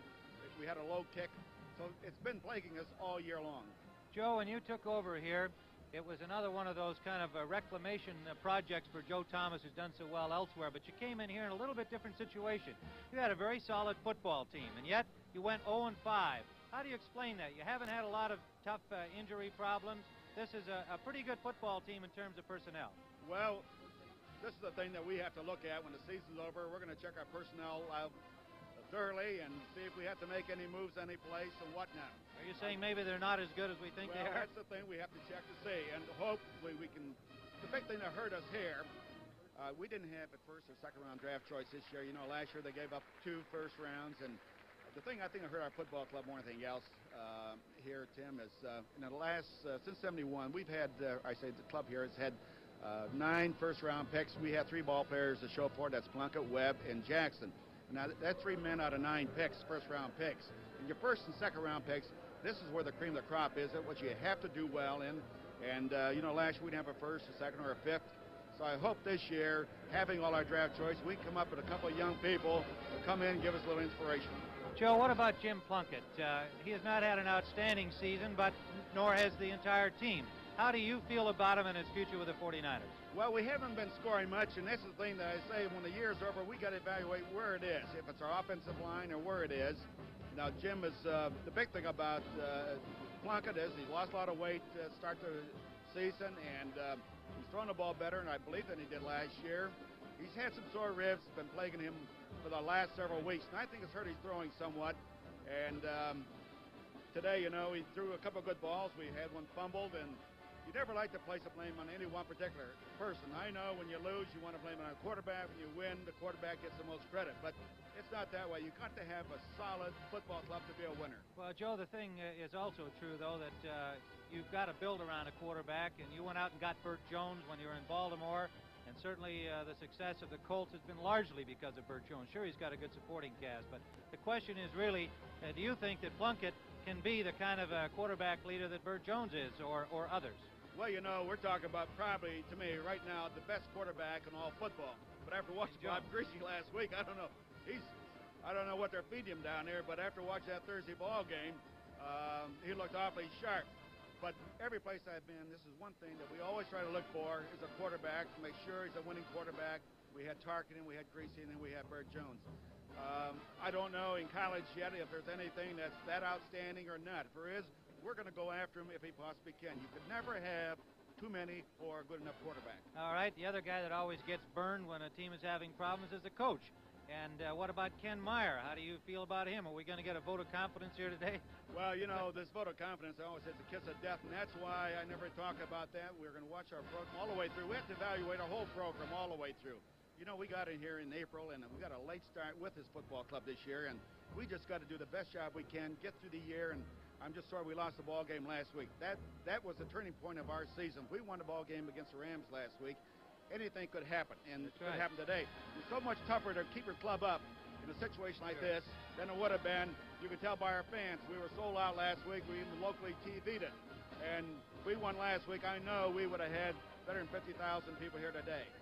Joe, thank you very much. Your record speaks for itself in the past. We wish you that same kind of success here in San Francisco. Tim, thank you. Joe Thomas, and we'll return to Candlestick Park in a moment. What happens to the money you put in your full-service bank? Well, some of it is helping a citizens group restore this decaying neighborhood. One of the citizens is Lynn Dunsavage. Ed, when our bank committed $1 million in loans to save these fine old homes, people started making repairs. New people moved in. You can see the results, Ed. Quite a story. But that's full-service banking, helping people change things for the better. In fact, no financial institution can help you and your community more than a full-service bank. This computer is the brain behind an extraordinary new game from Parker Brothers, codename Sector. You use the computer to track down an unseen sub. The sub uses the computer to escape and counterattack. Your mission, be the first ship to sink the enemy sub. Range 10, speed 9, firing range. Depth 3, fire. All right. Codename Sector, the board game where you match wits with a computer. When we play in the Superdome for fans like ours, you want to win big. And the New Orleans Saints are getting ready to do just that. Hello, I'm Darylyn Moore, and I don't have to tell you about my town. You can just hear it. New Orleans is Bourbon Street and all that jazz. It's the French Quarter and a city famous for pretty girls. And you don't know what having a good time means till you've been to Mardi Gras. But you know the people here work as hard as they play. They run the third largest port in the world and have made New Orleans a major oil refining and medical center. And between the good living and the hard work, they take time to be United Way volunteers. They help the mentally ill and handicapped, work in the boys clubs, YWCA, and many other agencies funded by our United Way. New Orleans wouldn't be the same without them. For all our volunteers, we'd like to say, thanks to you, it works. For all of us, the United Way. At halftime, New Orleans leads San Francisco 17-10. And now let's join Tom Matty and a cast of thousands. A cast of thousands, thank you, Tim. We got some real favorites right here today, and I asked him to come on over and say hello. A guy I played ball with, good old Mr. Stonebreaker himself. He has the greatest name in football, I think, as far as a linebacker. We got Danny Abramowitz, a guy who played for both these teams here. And I got another young man right here, Stu Stram, who's a quarterback for a little college in Louisville. And they've got a game coming up. Can you tell us a little bit about it? Yes, sir. We're playing in a bowl game. It's called the Independence Bowl. It's in Shreveport, Louisiana. We'll be playing Louisiana Tech the 17th of December. That's great. He's a quarterback. He came in after about the 5th game this year, and he ended up with a 7-3-1 record. So that's a pretty good ball game for a young man. You're following your dad's footsteps pretty well, aren't you? I'm trying to. Listen, I just wanted to ask Steve and Danny, you know, since Hank has come to New Orleans, and you guys are living in the greatest town, I think, around. I'm sort of prejudiced. I know you got a lot of fun. But, you know, what do you think has been the major change as far as what's happened to this ball club? They're a pretty exciting ball club. Well, I think the big thing, Tom, is they're a disciplined club now. They're well-conditioned, and that's the glaring difference of the former Saints clubs and the clubs that are playing today. I think Hank's imagination shows up in the offense. I still think there's some glaring weaknesses in personnel, which you can't cure overnight in a competitive market today, but at least they're a well-conditioned, disciplined club, and I think that's a compliment to Hank Stram and his entire staff. You know, and Danny's doing the radio for him. You know, you get to see this ball club all the time, Danny. Have you seen really any real dramatic changes that you think that the people back there can really look forward to in the upcoming seasons? Yes, the offensive line has really come on the last 6 or 7 weeks. I think they've only given up like 6 sacks. Muncie, of course, a great back. Galbraith, I think, is the finest fullback in the league. They had some early injuries in the secondary, Tom, that really hurt them, and the Saints can't afford that. They're not a contending team. Contenders can afford a few injuries, but the Saints can't. But I think Hank Stram will bring this team around. You know, Danny, the receivers that you've had at the beginning of the season, you lost 3 big receivers right there. Manning has really come back. He's been really plagued with injuries. What kind of physical condition do you think he's going to be in the rest of the season? Well, you can tell, Tom, he's limping a little bit today. He's not the same Arch Manning as far as scrambling. His play selection, I think, is outstanding. He's an intelligent quarterback, and I think this is going to get him over the hump. Even though he has the injury, he's still going to come on strong the rest of the season. And the other thing is, you know, Stoney, they're doing a lot more blitzing up here. You remember you used to do a little bit of that up in Baltimore. Oh, yeah, we did quite a bit of that, Tom. We had to with our personnel, you know, that we couldn't stay honest all the time. The big thing here is they've got to gamble. They know if they sit back and wait in a standard 4-3 and they don't mix their defense up, don't gamble, they're going to get burnt, and this is what they're doing defensively. You know, we've got the big Super Bowl coming on with CBS, and we want to get a few predictions from a couple of the old dogs around here. Who do you think's going to be in it? I think it's probably Dallas. That's no great revelation, I'm sure, in the NFC. And, of course, I think Denver or Baltimore can beat Oakland out in that AFC. So it's a 3-way race over there, and I just like Dallas in the NFC. Well, I think that Pittsburgh is making their move. I think they're really coming on strong, and we've never agreed all our lives, so I'm not going to agree now. I think that Dallas also in the other division. Well, listen, I want to thank all you guys for coming over, and I especially want to wish a lot of good luck to a young man here who's playing quarterback. I used to have to do that every once in a while, and I know what the kind of pressure is. And good luck, and I'm going to turn this right back over to good old Mr. Ryan.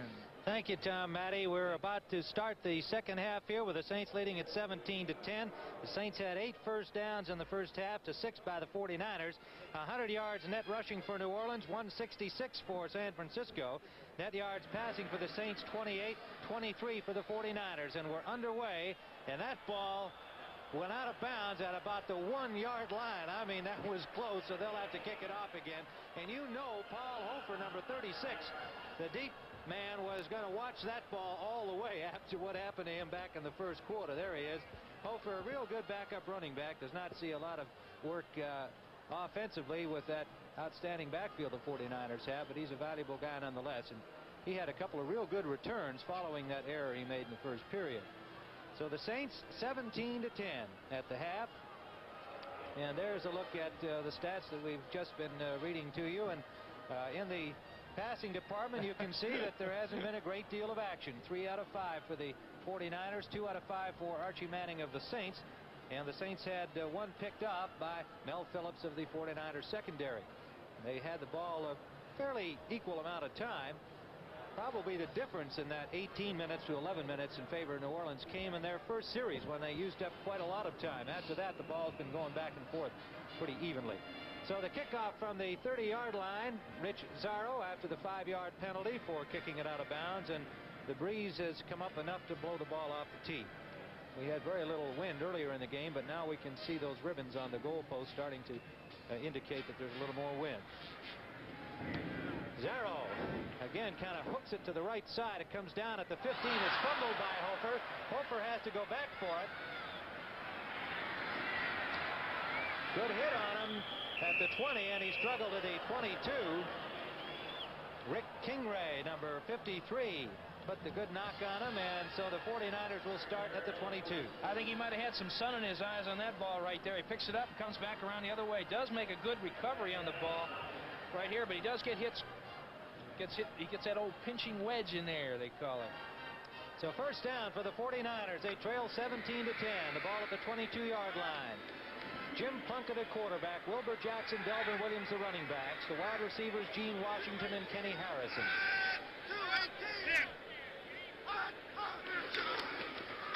Jackson, Williams, number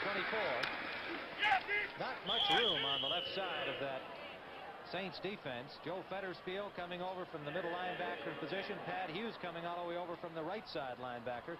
Across the front, Groom 78, Fultz 72. Fultz the rookie from Nebraska. Pollard 82 at right tackle. Joe Campbell number 73 is the right defensive end. Fetterspiel, Merlo and Hughes the linebackers. Jackson, Marsalis, Christ and Chapman the secondary for New Orleans. Second down and 9 after a gain of 1 by Delvin Williams. Williams, the 4th leading rusher in the National Conference. This is Jackson. He's having a big day. Trying for the first down, and he'll be close. Wilbur Jackson, number 40. Came into the game with 473 yards rushing, and he's over 100 here already. That was that quick trap right up the middle where that guard just cuts across over there. Jackson, all he has to do is follow that guard, breaks through the hole, and picks up good yardage. There's that rushing yardage for Wilbur Jackson at the lower part of your screen, 133 yards. Let's figure out what that is per carry. That's right. Well, he had 2 big ones, of course, that created that for him. Galbraith leading the Saints with 42 yards, and it is a first down for San Francisco. The ball at their 32.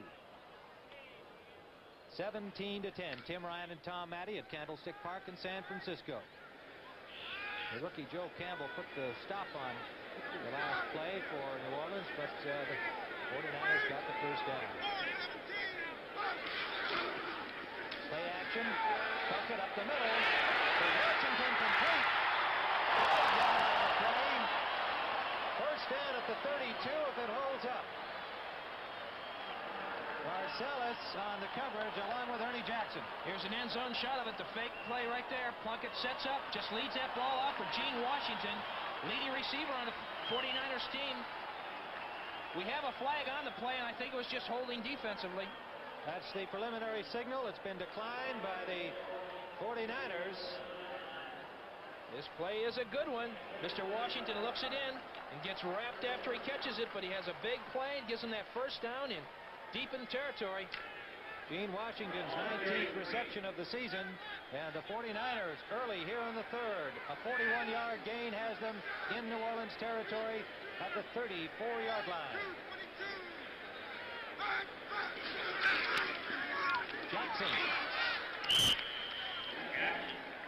Jackson got close to 5 on the play. Fetterspiel, number 58, the tackle, along with Pollard, number 82. Again, Jackson picked his hole there very well. He came up to the line of scrimmage, saw that the first hole was plugged up, bounced to the outside, and picked up 5 yards. Anytime you can get a 5-yard rush on a first down situation, that puts the offensive ball club in control of the situation. The ball at the 29. Pollard going off, and coming in as Elix Price, number 75. Pollard kind of limped off, and that's why the officials held up play in order to give him time to get off the field. Elix Price had been a starter, now a backup behind the rookie Mike Fultz. Second down. 6 yards to go. Gave him about 4.5 on that last one. Williams, number 24. Short of the first down yardage, got inside the 25-yard line. Elix Price on the tackle. Yeah, Price comes in the ball game. They're going to test him right away. Right there, they're running right at him. They blow him right back out. Look at the block by the back coming through. Jackson. He does a follow-up. The offensive tackle sets him up. And Price, there he is right there. He limps off the field. Didn't take him long to get him in and out. So it is third and about a yard to go for the 49ers. Trying to get that time touchdown. Delvin Williams to the 20 for the first down. Fetterspiel on the tackle. Pat Hughes, number 54, there with him. You can watch Fetterspiel right here, right now. Watch him with the flow of the action. Number 58 coming across. There's Williams with the ball. 58 comes across, fills the hole. It's awful hard to get, make a tackle like that off balance, but he brings him down, although he does get the first down. 49ers on the opening drive of the third period inside the 20 of New Orleans.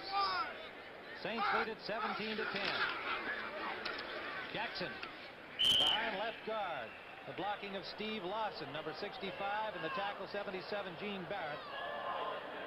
Joe Campbell, number 73, the rookie on the tackle with help from Bob Pollard, number 82. The ball at the 15-yard line. Gain of 4. It'll be 2nd and 6. And the 49ers grinding it out between the tackles. They're knocking on the door. All they are behind 7 points. We've got a heck of a ball game. They got to score here. Might have another sudden death. Could be. Long way to go. Williams looking for a hole. Didn't find very much of one. Picked up maybe 3 on the play. Pat Hughes was there, number 54. Put the first hit on him, and Grooms, number 78. It looked like that time he had the opportunity to get back to the outside. He had Mitchell and one of the offensive guards outside around the corner. If he could fake that inside move and then bounce to the outside, he might have been able to pick up some extra yards on it. 3rd and 3, the ball at the 12-yard line. Key play here early in the second half for the 49ers. They've been moving it steadily on this first drive, mainly between the tackles. Delvin Williams, no room there, battled his way to the 10, but looks like he's short of the first down. He's got about a couple of feet to go. I don't even think he has a full yard to go, but I think he is short, Tim, of it. Now here's this is what coaches are paid for right now. This is the kind of decision that you have to make. Do you go for it, or you go for the, go for the field goal? Jim Merlo made the tackle. And they are going to be 4th and let's say about 6 inches.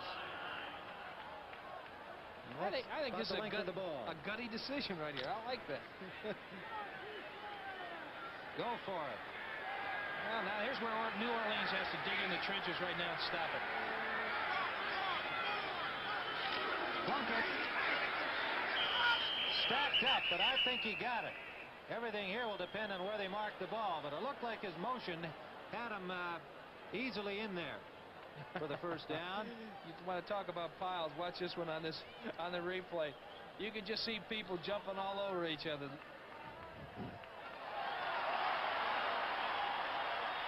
First down, 49ers. Ball at the 9-yard line of New Orleans.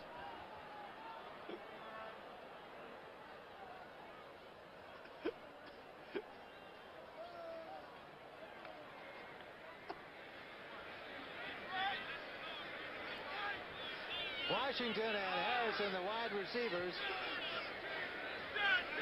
stretch wide on either side, and the give it to Jackson. He's got running room. Jackson hit at the 2 loose ball. The ball was fumbled. It looked like Gene Washington came up with the ball. My man, a break there for San Francisco, because that would have certainly been a frustrating thing for them to drive so well and lose the ball at the 1-yard line, but they've got it. Gene Washington recovering the fumble of Wilbur Jackson. Wilbur Jackson has all the room in the world. Come out here. Number 24 comes right in, really hits, puts his helmet right in that ball. Washington falls on it. It's a big break for Frisco. That was Clarence Chapman, number 24, who put the hit on him, kind of a block tackle. And he just connected with the ball, but a very alert Gene Washington picked it up for the 49ers. Second down, and goal at the 1. Jackson, touchdown. Wilbur Jackson. Tim, how's that for camera coverage, boy?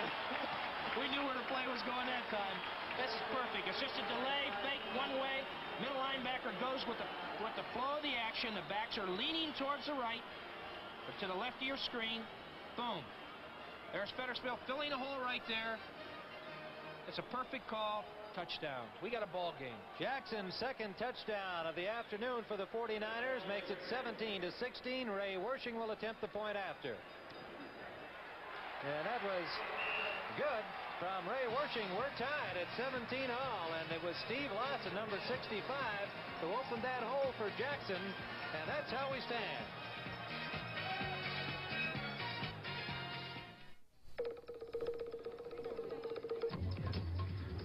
What's the hurry? Going to rent a car. Oh, well, you don't have to run. Gotta run. Oh, no, if you had an Avis Wizard number, you could walk. Walk? Call toll-free and let our Wizard system do the running. Just show a major credit card, license, sign, and get the car. I don't have to run through airports? Not with Avis. I can walk through airports. We try harder, Avis. Avis, we don't know another way. I'm walking through airports. Excuse me, ma'am. We'd like to take away their Schlitz and have them try our beer. You want to take away their Schlitz? You want to take away their gusto? You're cute. Dumb, but cute. You want to take away their Schlitz? Their gusto? You're going to end up a cornerstone in a high-rise. They're going to turn you into an off-ramp on the interstate. Take away their gusto. If you don't have Schlitz, you don't have gusto. Probably you don't have beer. Schlitz.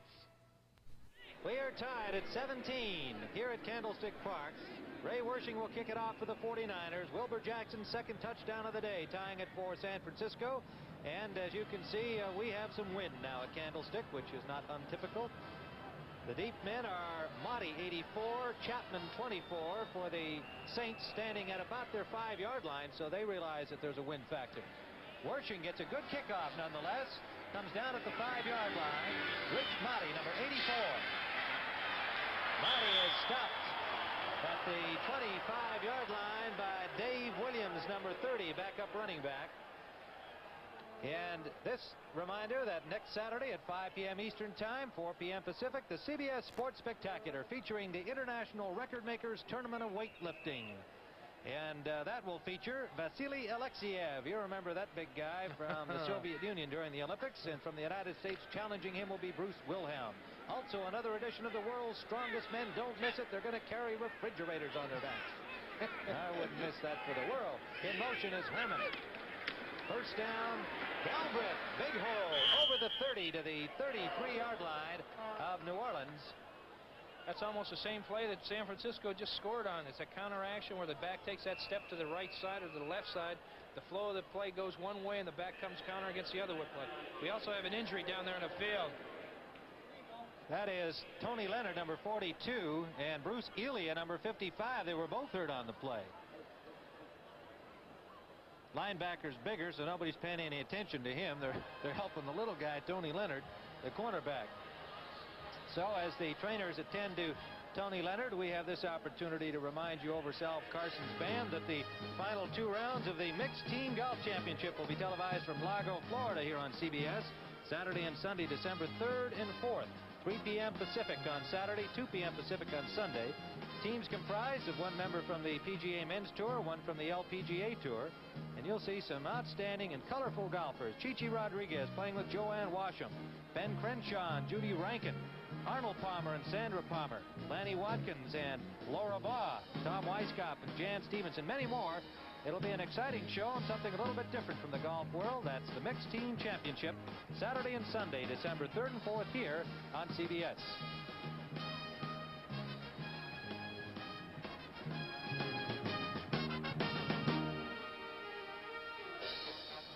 fans playing something a little bit different. Good old Star Wars. All right, second down, 2 to go. Good gain by Galbraith of 8 yards on the play. Galbraith again for the first down, and looked like he had it. Tony Galbraith, number 34. First down, the Saints, as they come right back from the San Francisco touchdown to launch a drive of their own following the kickoff. They're now at the 36-yard line of the Saints, 1st and 10. Mr. Thaxton and Mr. Phillips are having a few words down there. I feel we might have a little action yet.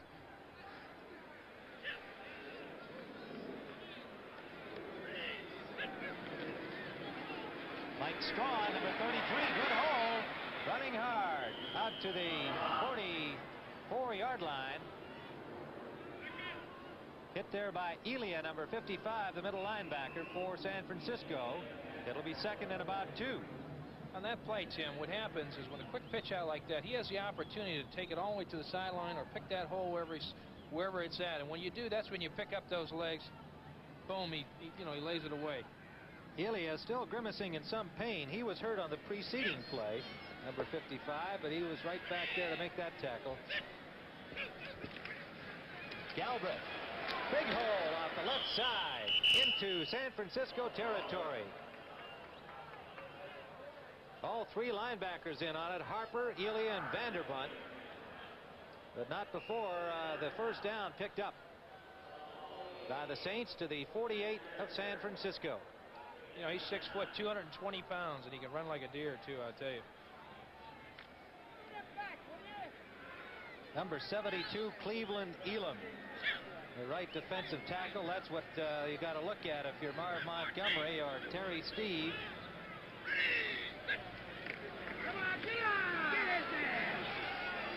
Good head on Mike Strawn.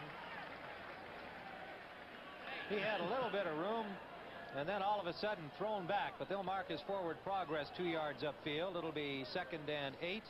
Ball at the 45-yard line. Let's make it a 3-yard gain, 2nd and 7. There's Mr. Muncy coming back in with his big old glasses on he's noted for. 7-0 for the Redskins over Dallas still, and they're in the 3rd quarter now. Interesting ball game there. Baltimore has kicked 2 field goals. Tony Linhart doing the work, and it's 14-6. Well, the 49ers bench, they're eager. They're up there right on the sideline, and they have been asked to cease and desist. Stan Javi, the back judge, saying, come on, fellas, back away from that sideline. Ken Meyer is saying, hey, come on, I want my boys to get involved here, cheerlead a little bit. I think he's saying something else, too. But I admit that was my artistic license, giving a rather loose interpretation of what Ken Meyer was saying to Stan Javi. Mr. Stan down there. 2nd and 7. Here's that score with Baltimore. Baltimore's coming back, 14-6. We're tied at 17 here in San Francisco. Saints on the move. Galbraith straight ahead. Following John Hill as center. Got maybe 3 yards on the play. It'll be 3rd down and 3 more to go. I think Manning, he's coming in here prepared, I think.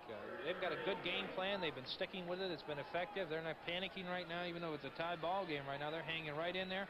And I think he's doing a good job calling.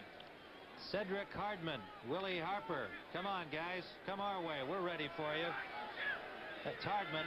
They have Ed Bradley in a middle linebacker. Elia took himself out. He's hurting a little bit. Galbraith. Boy, did he get a shot at the line of scrimmage and bounced forward. A flag is down. That means only one thing in my book. It's a holding penalty. Right on the case, Tom Matty. That was the call preliminarily. He had enough for the first down there, too. Yes, he did. He took one real good shot, but he bounced forward and had the first down yardage. But that is washed out. It comes back to the 49-yard line of New Orleans. Offensive holding, number 62. John Hill, the center, guilty of holding. So it is 3rd and 13. Here you get a chance to see number 62 right there holding him. as Galbraith breaks off. Right there, gets the first down, but Mr. John Hill, the official's right on top of it. That was Jimmy Webb, number 74. He had the grip on. There you see Tony Galbraith getting his fingers ready. He's been carrying the ball quite a bit today, and very effectively. Got 62 yards and 13 carries, Tim, so far. Standing to throw. He's sacked. Webb hit him high, and Elam hit him low. And Cleveland Elam has 15 and a half sacks coming into this game. He just picked up another one, at least a half. Webb, the first guy to wrap Manning. You'll see it here.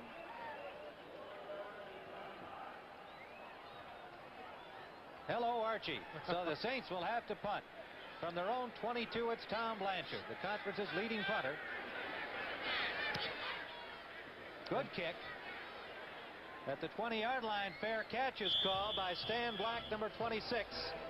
And so the 49ers will start from their own 20 when play resumes. 3:35 remaining in the third quarter. 35 remaining here in the third period. We're tied at 17. A 44-yard punt by Tom Blanchard has San Francisco first and 10 at their 20.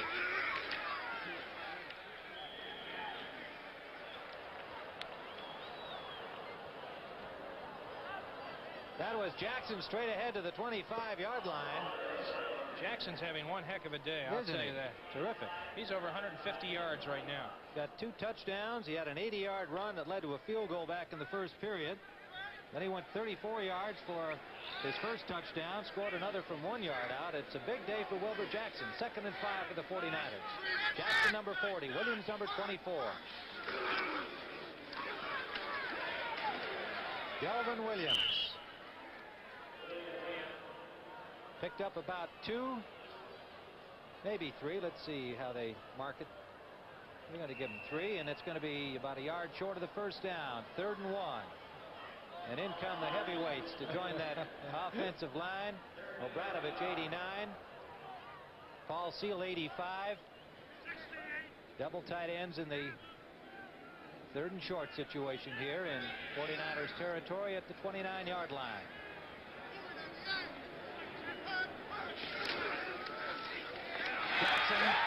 Jackson out near the 40-yard line brings the crowd alive. First down, San Francisco. They spotted at the 39. Here again, you can see the great offensive fire out by the San Francisco 49ers. Jackson picks it so well. They're trying to strip that ball out, but you got to cover it up pretty good. He's got 14 carries now for 166 yards. Took the 2 cornerbacks to put the tackle on him, Clarence Chapman and Ernie Jackson. If he had beaten them, it's another 6. You know, they complement each other. Del Williams, Wilbur Jackson, they block for each other. They're both great runners. They can catch that football. These guys are great 1-2 punches we've said all along. First down, 49ers. This time they've got Jackson wrapped up behind the line of scrimmage. Pat Hughes coming in from the right linebacker spot. Greeted him just after Plunkett gave him the ball, and Jim Merlo came over from the left side to get in on the action. Plunkett is 4 for 5 and 95 yards. Has not thrown a great deal, but he's had it on the money. Boys from Dallas are coming back right now. They're 7-7. Golden Richards, a 4-yard pass from Roger Staubach, tying that game. 2nd down. 13 yards to go. After the loss of 3, Delvin Williams. Williams cannot get away from Ernie Jackson, and then he's stacked up by Pollard. Big and Woody number Peoples 73, Campbell. Yeah. Number 69, Woody Peoples leading the play right around the corner there. The back, you know, you can only run as fast as those linemen can go, Tim. You know, everybody would say, always used to say, well, you're not very fast. And I said, well, I'm as fast as my guards are, and that's all I have to do because, you know, once they get out in front of there, once you get by them and they throw that key block, that's when you're allowed to show that speed that you have. I didn't have any. Third down, 9 to go. Ken Bordelon, number 50, is in at linebacker. Marcellus back in at safety. Outside comes Jackson. Quick block, and Jackson to the 31-yard line of New Orleans. Bordelon, number 50, made the tackle, but way downfield. A big first down for the 49ers. Here's Jackson. And Here it is again as we are at the end of the third quarter with the score. New Orleans 17, San Francisco 17. We now pause for a word from your local station. See Robert Redford and Faye Dunaway in the television premiere of 3 Days of the Condor, tonight at 9, 8 Central and Mountain on CBS.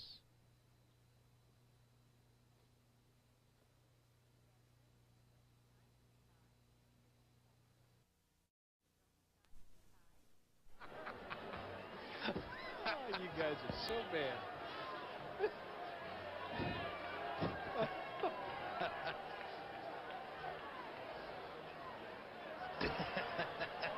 Of Jackson. Hey, there's. Let's get the. That's right. That's our producer's dad, Bob Stenner's father. He is known as the Barfly right there. Actually, it's the president of the Tom Matte fan club. There's First one down for the 49ers, and that man is excited. 32-yard line of New Orleans. The 49ers on the move again. We are just underway in the fourth period.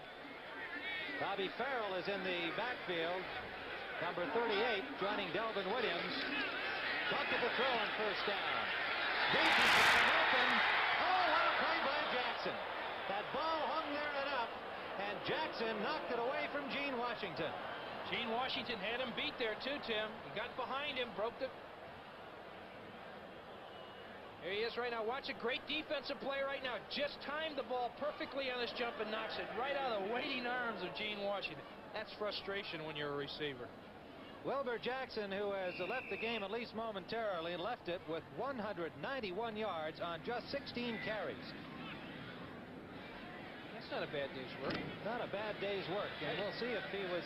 now he's back in. So if he had an injury, it was obviously minor. And Bobby Farrell was in for just the one play. Jackson, number 40. Williams, number 24. Second and 10, 49ers. Reverse, and it's Plunkett picks up the loose ball as Harrison, the wide receiver, coming around on the reverse, dropped the handoff from Delvin Williams. And Campbell was right there to make sure Plunkett didn't go anywhere. I don't think Jim wanted to go anywhere except under the AstroTurf at that point. I'll tell you, here's a good call, too. It's a handoff to the halfback, Williams, right there. He hands it off. It's supposed to be a fake or a handoff. Who knows? But he knocks it out of the hands. No, I think he tried to hand it off. He didn't look the ball into Harrison. A pile up there. Christ had a piece of it. But I think another Saint came up with the recovery. And there is a flag down, remember. Here's Jackson on the replay. He's going, makes a great break to the outside. Look how he's carrying the ball. He just knocks it out himself. Nobody hits it. That's Chris with the first shot at it, but he didn't hang on. Let's see who's got it. Randy Cross, I believe, came up with it, number 51. I think they're still down there fighting on it. Well, if he got it, the 49ers will have a chance to keep the drive going, although they are short of the first down even at that point. Offside signaled against the 49ers, and you can see the referee. Defense is offside. Defense. Oh. The Saints are offside. He did signal the other way, but I think he was trying to listen to Ken Meyer, the coach of the 49ers, and telling him, hey, Ken, be quiet. Let me make the call. He had actually signaled it against San Francisco, but the call goes against the Saints, and we have to assume that the 49ers had retained possession as well. Now, there's the proper signal. They've still got a third down, long yardage situation. They've got to come up with a big play here to keep this drive going. But at least it puts them in field goal range. The ball at the 32-yard line. It is 3rd and 10 for the 49ers. They come out in the I formation. They have not run much from the I. They've come out and done this. Shifted into the split back set. Oh, what a hit. Mike Coates, the rookie, number 72, setting back Delvin Williams and making that field goal try a little bit longer. Mr. Fultz is one of those small defensive linemen that are coming in the league today. 6'5", 278 pounds. Oh, boy. From Nebraska, the second-round pick behind Joe Campbell of Maryland. And this young man is determined to be a player. Hank Stram said there is no doubt about Fultz and Campbell. They are both going to be stars. They're getting starting action now. One of them ahead of Elix Price. That's Fultz, and Campbell because of injuries. Derlin Moore. Field goal tried by Wersching is way short. He did get it into the end zone, but well short of the goalpost, and so the score remains at 17-all. One little fender bender, and I'll probably lose half a day chasing down estimates. You don't have to chase estimates with Allstate. I don't? Not with Allstate's drive-in claim centers. We take care of the estimate, and we can settle up on the spot. Just a couple more minutes. Allstate has hundreds of drive-in locations, so you don't have to chase estimates. What a difference. When it takes being different to be better, Bye. Allstate will do it. That's a promise from us, the good hands people. You know, it looked like a light day, with nothing to deliver but posters for the AC Spark Plug Buy 7 Get 1 free sale. What could be easier, right? Wrong. Do you know how many places sell AC Spark Plugs? And everyone with a poster like this is selling 8 AC Spark Plugs for the price of 7, as long as supplies last. Sure, getting a free AC Spark Plug is a great idea. But you better move fast. Chuck Muncy, University of California star. He's got a few friends in this area. I bet he's got a bunch of them over here watching him play today. He's got a ranch out in this area, doesn't he? Raising horses? Oh, he was one of the greats at Berkeley. Center John Hill leads the Saints out. They have first down at their 33-yard line following the missed field goal. Hardman, pass complete to Galbraith. They took a great deal on it, maybe 3 yards. Hit immediately Pat Hughes, number 54, and Ed Bradley. You can see the pressure that's being put on Manning right here. He ducks out of one tackler, just gets rid of that ball. Bradley and Harper. I said Hughes. I meant Bradley, number 54, and Harper, number 59. Bradley in at the middle linebacker for Bruce Elia, whom I don't think has returned since he went off with an injury of some kind. Good old Buckeye, Mr. Elia. Ohio State, one of Woody's boys. He'll call it a gain of 4, 2nd and 6. Manning under pressure, and a good catch by Galbraith. Complete to Childs. Does he have the first down? Got a face mask on it, too. And it looks like the face mask on Phillips, number 32. Put the tackle on Childs. Childs has not been in a great deal today, but each time he's come in, he's caught the ball. You know, Tim, that was really a perfect throw by Manning. Watch this. He sets up right here, and as Childs breaks to the outside, that ball is there. You'll be able to see it. It's just that he turned to the outside, the ball was there. Now watch the face mask right here. He just accidentally grabs him. It's not an intentional shot at all. It's just a 5-yard penalty. So the Saints are now first down at their own 49-yard line as Henry Childs, bothered by a bad toe, nonetheless has made 2 key receptions. You know, it's interesting. A lot of the ball players today, we've never had them before, but guys are coming what they call the AstroTurf toe or the synthetic toe or whatever it is, but it is an aggravating injury. Muncy breaking with that big loping stride of his. A good gain close to 10 yards. He'll be a little bit short of the first down, but not much. You know, talking to Stram about Muncy, you know, he'd been injured during the week and started practicing on Friday, but he says, here's the kind of a kid that you got to have. He's the big back. He can do it all. He blocks for he blocks for Galbraith. And Galbraith blocks for him. And Galbraith said in so many words, Muncy can be as great as he wants to be. Big number 75 is Ed Gallagher in defensively on the front 4 for the 49ers. 2nd and 1. And that looks like first down yardage for Kim Jones, number 32. So the Saints get it going again inside the 40-yard line of San Francisco. 11:21 remaining in regulation time. We are tied at 17-all. Tim Ryan and Tom Addy at Candlestick Park. And there is an injured 49er, and not entirely sure who that is, but that looks like he will not be back this afternoon. We'll have to check that one for you. I think it was the defensive back. Muncy Squirting through the middle of the line, gets over the 35 to about the 34-yard line. Good old Muncie wants to get in there and stay in there. He hasn't seen too much action this afternoon, but when he gets his hands on that ball, he's going to be able, you know, he's ripping off that yardage. Wilbur Jackson is evidently the injured man down there, and what a day he has had. He's deserved his rest. We hope it's not serious. Slot formation left to the Saints. 2nd and 4 to go. Manning quickly out to Childs, and he threw it right into the ground. It looked like they wanted to drop Childs back off and set the screen up. You could see Zanders out here ready to block along with Morrison. I think Archie didn't get him the ball. I think Archie just hurries his throw here. That's all it was. See the lineman coming out, setting it up out there. All he has to do is get it out there. Childs catches that ball, waits for his lineman to come through. Then what you do is you cut back against the green, and that gives you an opportunity to break some tackles. 10:22 remaining, 4th period, 3rd down, about 4 yards to go. Manning is 4 for 8 right now, Tim, for 40 yards. Manning on the pressure is set. Cleveland Elam number 72. Cedric Hardman number 86. And the 49ers stop the Saints drive. As Manning is sacked at the 41-yard line of San Francisco, it'll be 4th down. And the injury report is Tony Leonard, number 42, and we saw him come off earlier. So it is not Wilbur Jackson. Jackson had been hurt, but it was obviously a minor injury. He came back into the game, but that is Tony Leonard, and it does not look like he'll return.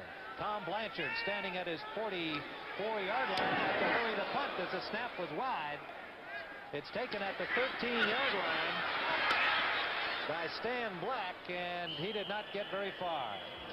So with 9:56 remaining in regulation time, we still have a tie ball game. The Saints and the 49ers at 17. When you're thirsting for a beer or two, but what you're doing isn't through, that's the time to take a natural break. Like now, with Anheuser-Busch Natural Light. Beer that's crisp and refreshing, brewed naturally with nothing artificial. And since it won't fill you up, it won't slow you down. Anheuser-Busch Natural Light. It's time to Take a natural break. Inside this new Firestone radial tire is an improved steel cord with 5 million miles of developmental testing. Where once we used 5 strands, we now use 10 strands of steel. 7 around 2, wrapped by 1. A cord construction so important, Firestone named the tire for it. 7, 2, 1. The new steel-belted radial 721. Now, from Firestone. Pretty lady in what's left of the sunlight here in San Francisco as shadows lengthen over the field at Candlestick Park. We have 9:56 to go. First down for the 49ers at the 15-yard line. Each team has had 12 first downs in the game, and they're tied at 17. Jackson is back in there. He's got a wrap around his left thigh. Jackson, number 40. Williams, number 24, the running back. In motion is the tight end, Mitchell. Out to Jackson. Blockers in front. Well defensed by the Saints. He got 5 on the play. It'll be 2nd and 5 at the 20 of San Francisco. Here again is Plunkett's looking downfield, getting those linebackers and defensive backs to drop back deep. Jackson sets up to the outside out there, catches that ball, looks it in, waits for his offensive lineman to get out in front of him right there, picks up some blocking, gets 5 yards. It's a good first down play. Pat Hughes made the initial contact, number 54, with Bob Pollard right behind number 82. 2nd and 5. We shift to the split backs again. Delvin Williams. Pollard on the hit with Grooms, number 78. Gain of maybe 2 on the play. You know, it looks like Jackson's hurting right there. Now, this is the time where a guy's really done a great job today. If he's hurting that bad, you get a ball player out like that and get another running back in there. They've got some. They just heard you. Bobby Farrell's coming in, number 38. Jackson, number 40, is coming out. Not a bad call, Matty. He's been a workhorse today. I'm sure he probably asked to go back in after he got hurt and said, come on, let me keep playing. And it's obvious he just can't go anymore today. 190 yards for Wilbur Jackson, 2 touchdowns. What a day. 3rd and 3.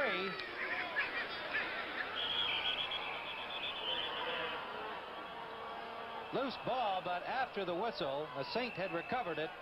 Williams, I believe, the ball carrier. And he's just getting up from that pile up, and the Saints a little unhappy. They thought the ball was loose before the whistle. And I think they didn't get the first down either. I don't know. Pollard put the hit on him. Let's see where they mark it. They're going to measure. The ball at the 25-yard line of San Francisco. Every play critical now as we're still tied. 8:28 remaining regulation time. Tim Ryan and Tom Matty at Candlestick Park in San Francisco, and we've had a most entertaining football game. I don't know what those officials are doing out there, but they've got some problems right now. Pat Hughes, I think, is complaining about where the marker on the chain is. They put that marker on the line, and you can see them now marking it at the 20-yard line. Then they stretch the chain, and Hughes just not happy with the way they're doing it. He may be less happy with the outcome if they give San Francisco a first down. Let's see. This looks like the Geneva Talks down here. Well, you know, look where the yard marker is. It's in front of the line there, and I think that the New Orleans has a legitimate gripe. Referee Ben Dreith is over there now consulting with the yardage marking man, and they're calling it short. Hank's down there checking things out. He's saying, yeah, right, they're short. I'd say they're short, too. Look at there. Hank's he's going to handle this. Sure, Hank said, look, it's clear. But, you know, come on, fellas, what's so difficult? We don't have an executive decision yet. No way, he said. That's Bobby Scott. He was going to get his 2 cents within number 12, but it is 4th down. And so the 49ers send in the punting unit.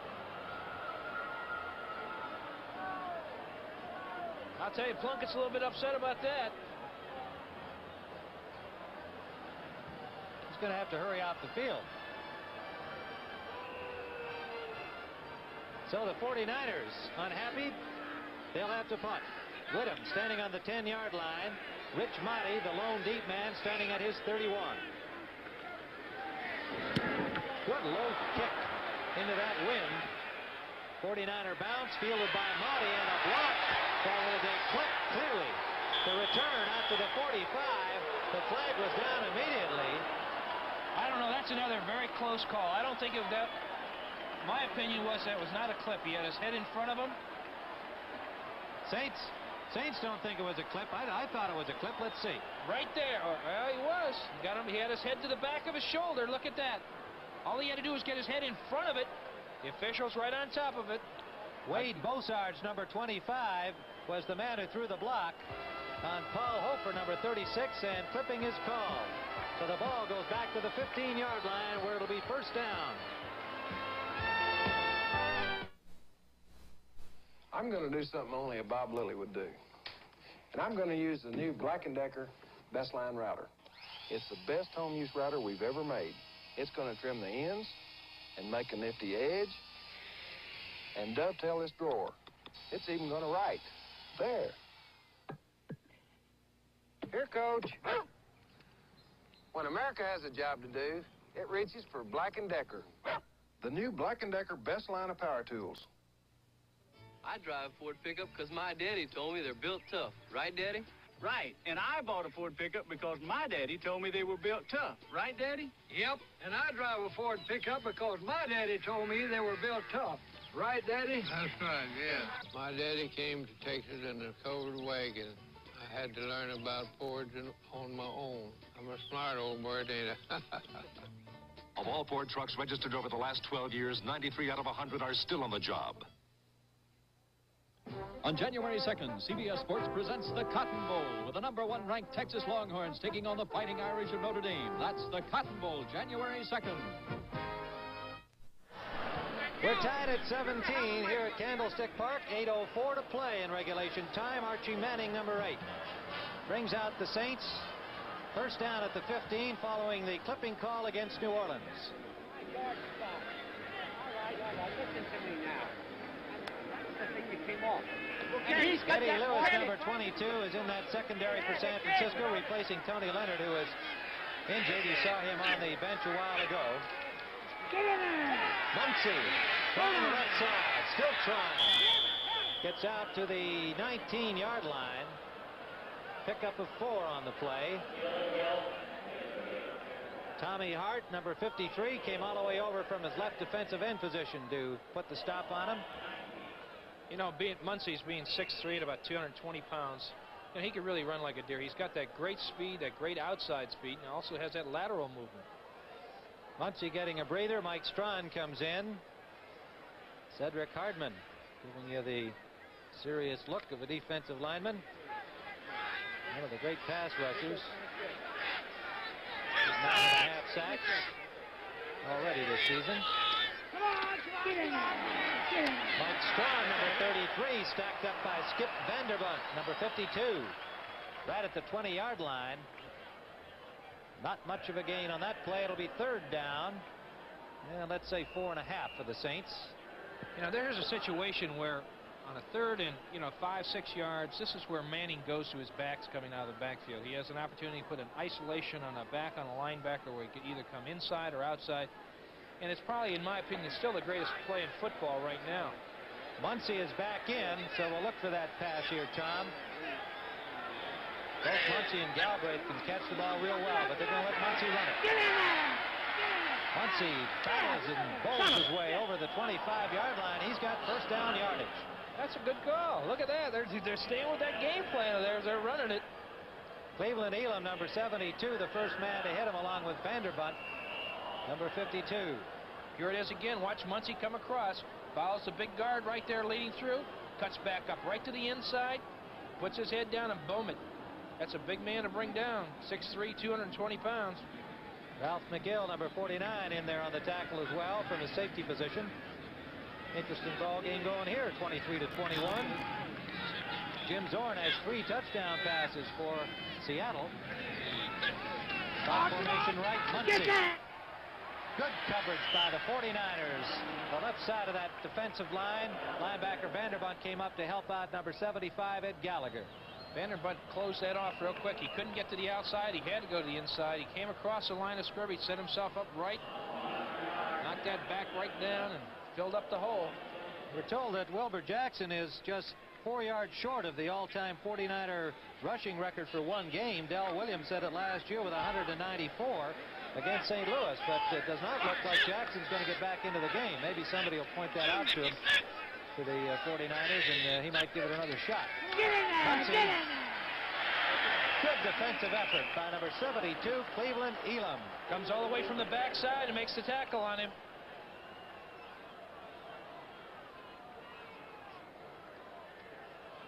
About 6 inches on the play, and it'll be third down and about 9.5. A little more than 9.5. 7-7. This has been a real close one. Dallas and Washington into the fourth period. And we're tied here at 17-4, 44 remaining regulation time. Big number 79 over there. Emmanuel Sanders, they will miss him, the right guard. Schumacher has come in to replace him, number 71. Manning under pressure. Manning tripped up and dumped at the 27-yard line. And the Saints will have to punt. The man that was putting all that pressure on him was number 86, Cedric Hardman again.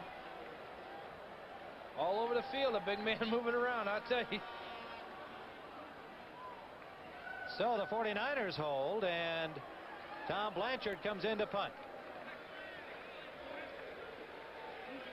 Penalty against the Saints declined by the 49ers. We lost our referee's microphone, evidently, so we don't have that call for you. Stan Black and Paul Hofer awaiting the punch from Tom Blanchard. Blanchard steps over the 15, kicks a real boomer.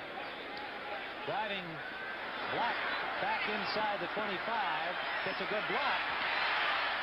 Gets out to the 35-yard line of San Francisco. And the first man to hit him was Rich Motti, number 84. 4:06 to play. We're tied at 17-all.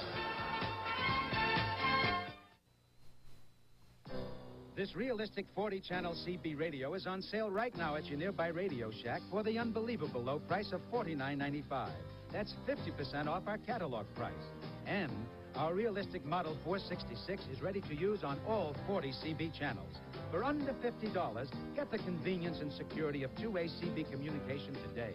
The sale-priced realistic 40-channel CB radio, only at Radio Shack, a Tandy company.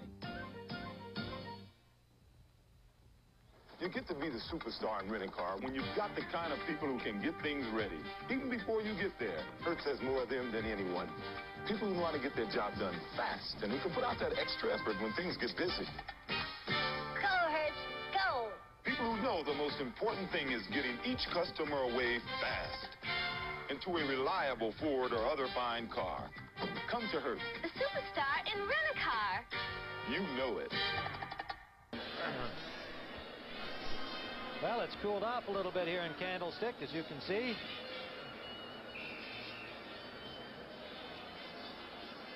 .406 to go. First down, 49ers at the 35-yard line. Tim Ryan and Tom Matty with NFL action for you on CBS. And a good one, the Saints and the 49ers.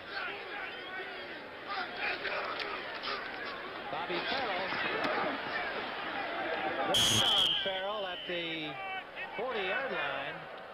Pat Hughes, it was such a good hit that Hughes hurt himself on it. He really popped the shoulder into Farrell. Bobby Farrell in there for Wilbur Jackson. Farrell, a second-year man from UCLA and a refugee from the old World Football League. Hughes is back up and planning on staying in there. Hughes took the job away from Greg Westbrooks, who had been the starter. Got hurt 2 or 3 weeks ago. Hughes came in, and Greg's ready to play, but he can't get Hughes dislodged. Good depth of linebacker in that position for New Orleans. Farrell again, number 38. Not much running room. Stacked up by Mike Foltz, number 72, and then Bob Pollard and Grooms finished him off. Good old San Diego, fourth quarter, 30-21 over Seattle. That's a good ball game. Zorn must be having a great day, Tim. 3 touchdown passes. Fred Dean just ran 22 yards for the San Diego score to make it interesting. Third down. Let's call it 3.5 to go for the 49ers as they try to get the drive alive here that could be the winning drive if they can keep it going. Farrell breaks the tackle. Farrell has the first down. That was a big play right there. Farrell makes a great run on that. He almost got hit in the backfield and broke the tackle and got the first down, keeps this drive moving. We've only got 2:34 left going. Watch Farrell come across right now. It's a trap to the inside. The guard's pulling to the outside. Farrell breaks a tackle there, breaks it. Bunch of 6-7. Dives for the first down. A good running play. Tripped up by Fetterspiel, finished off by Merlo. Time ticking off. 2:16 remaining. We're tied at 17. The Niners are running out of the I formation. One of the rare times they've done that. Delvin Williams did not get much. Tommy Myers, a safety, came up along with Ernie Jackson, 37 and 30 to put the hit on him. And that brings us to the 2-minute warning here, with the score still tied at 17 from Candlestick Park in San Francisco. Ford introduces Futura, a dramatic combination of styling and technology for 1978 and beyond. Futura, designed by computer modeling and aerodynamic testing. It can provide excellent fuel economy and room for 5 passengers as well. Futura, designed for 1978 and beyond. Realistically priced for today. See your Ford dealer for a personal test drive. From RCA, an advancement in remote-controlled television, a color track control center.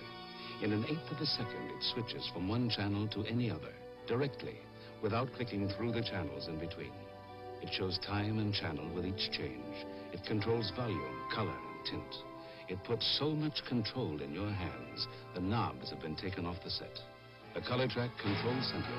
Another way, RCA is making television better and better. 2 minutes to play in regulation time.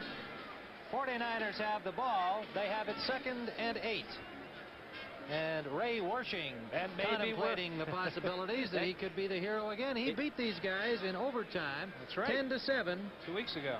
2 weeks ago at the Superdome. I tell you that, you know, he kicked out. He's kicking into the wind, though, so we'll see what.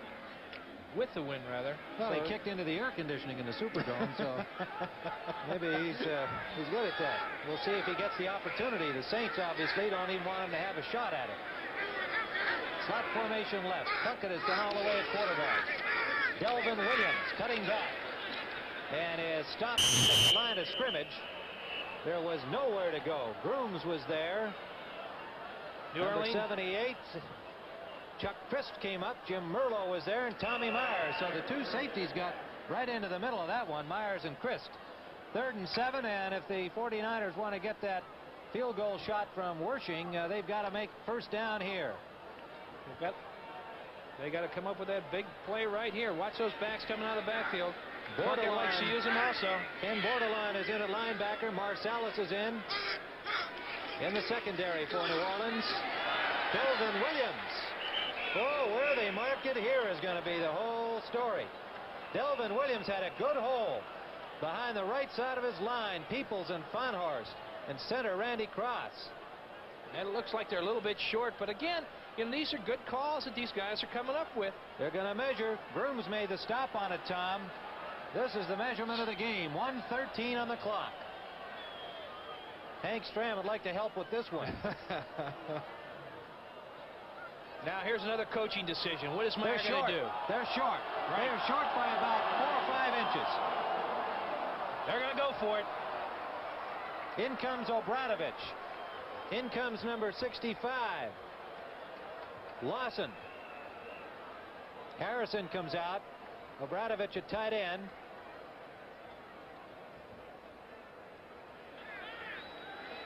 Delvin Williams with 65 yards rushing today. Not too shabby behind his teammate Robert Jackson, who's been the big star for the 49ers. Big first play. Down. Looked like he had it. If he has the ball, the 49ers will keep the drive alive. They sure will. They got 49 their time. seconds. First down, San Francisco. Grooms was underneath it, doing the best he could, along with the rest of the middle of that line, Pollard and Fultz. Hank Stram concerned on the sideline. 17-17. With 49 seconds remaining in regulation time, we might be staring at a little overtime, or who knows?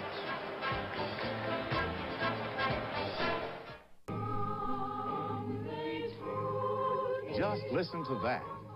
That's just one of the great original hits in this exclusive new Firestone Christmas album. This is a really big collection of all-time favorite Christmas classics with many of the artists who made them famous. It's yours for only $1.69. 8-track tape, $1.99. At Firestone stores and dealers just about everywhere. Merry Christmas, everybody. Andecker is the most expensive taste in beer. Who says so? You will. Andecker may become your favorite beer. Who says so? You will. Andecker. Costly ingredients, patient aging. You don't know what a difference that makes, but you will. Andecker, the most expensive taste in beer. If you haven't tried it yet, you will. You know, Tim, in Candlestick Park here, you know, this wind plays such an important factor. If you look at one end zone, the flags are blowing one way, and you look at the goalpost at the other end, and the wind's blowing that way. So it's got that twirling motion, so it's going to be a tough kick no matter what. First down for the 49ers. Maybe they can avoid the kick. They'd like to. Puckett throwing on first down. Scrambling. Dropped by Bob Pollard, number 82. The 7-year man from Weber State. 29 years of age, the veteran along that front four. Loss of 2 on the play. And Mr. Plunkett calls another timeout. That was great coverage by the New Orleans Saints in their prevent defense. Plunkett had no one to go to, so he had to eat that ball. This is where you come over to the sideline when you're a quarterback looking for words of wisdom. What do I do now, Coach? That's Ken Myers, coach, talking to him. And Hank Stram's got to be happy with the play of his young kids on that front four. Fultz and Campbell, the starters today, the 2 rookies, his first and second draft picks, and they're in a real critical situation. They've got the steadying hand of Bob Pollard out there, the 7-year veteran. But another young man, 24-year-old Eloise Grooms, 3rd-year man from Tennessee Tech. So there's a lot on the shoulders of a couple of rookies and a young Saints team here as they try to get the ball back or at least finish this game with the score tied and take their chances in the OT. 43 seconds, as you can see, on the clock. You know, in talking to Stram yesterday, he says this is a young ball club. We're rebuilding. We're not going to set any records this year. He says, but doggone it, we're going to have a ball club next year. And he says, you know, the fans down in New Orleans have been just great to me. And he said, we want to have a winner. He said, that's what I'm going after, wins. 49ers going after a win here. They have the ball. 43 seconds remaining. 2nd and 12. Slot formation right. Washington in the slot. Williams and Farrell are the running backs. Plunkett had lots of time. Intercepted. He underthrew it, intended for Harrison. And it's Ernie Jackson, number 30, on the interception. So the Saints stop the 49ers. The flag is down, however. Roughing it's the against passer. New Orleans. Let's see where the call is.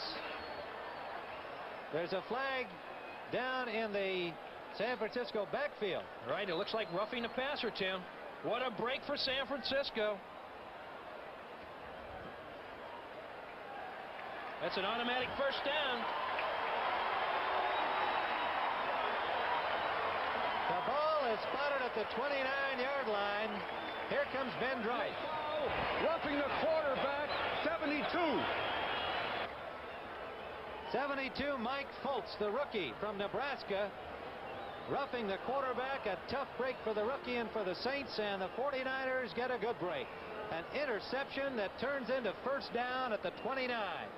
This is one of the things that's killed New Orleans today. They've had 7 penalties and 70 yards. Well, San Francisco's only had 3 and 20. 36 seconds remaining. First down.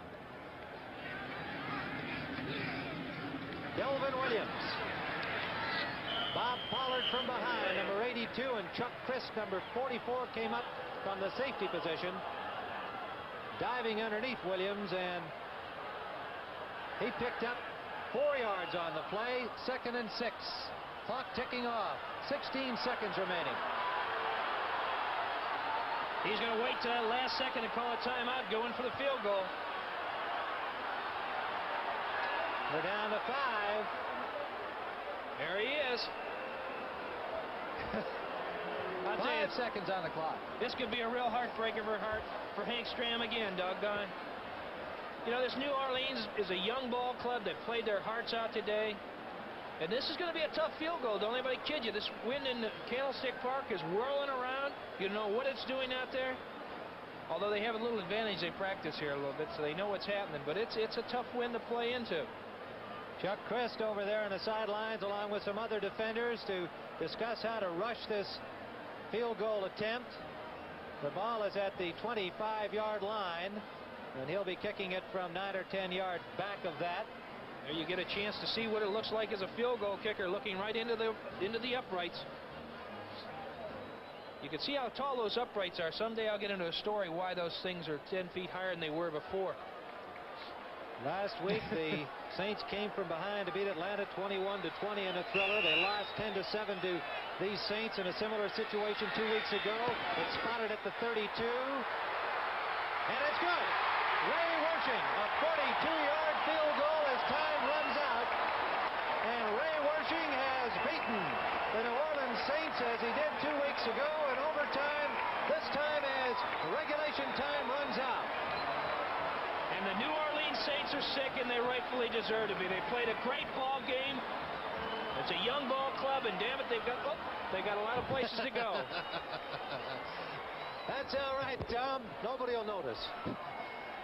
20-17 for the San Francisco 49ers here at Candlestick Park, and a real thriller that went right down to the final seconds, and we'll return to Candlestick in just a moment.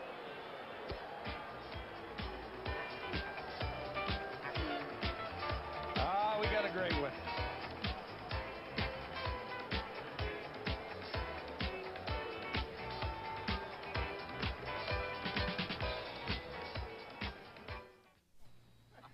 Can I get you something else? Yeah. An ambulance. Americans overeat more than anyone. But what's really getting fat is the cost of health care. Oh, one more piece won't hurt, dear. Blue Cross and Blue Shield plans have programs to hold costs down. But everybody needs to help. Son, when you eat like this, I just love you to death. There is no free lunch. Sooner or later, we all pay for it.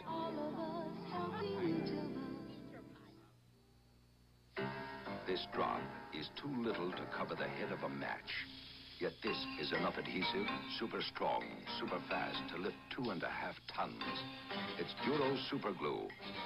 A drop will do to mend jewelry, ceramics, rubber, and glass in only 10 seconds. It truly is super strong and super fast. Super Glue. A drop will do. Super Glue. A product of Loctite Technology.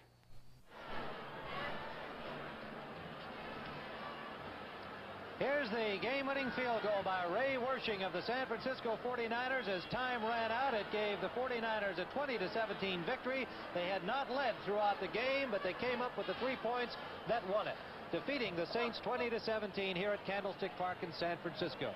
And so for Tom Matte, this is Tim Ryan saying so long from San Francisco, and reminding you that next week, the CBS Sports Spectacular on Saturday will present the International Record Makers Tournament of weightlifting and the world's strongest man. Right now, let's join Pat Summerall and Tom Brookshire in Washington for the Dallas-Washington game.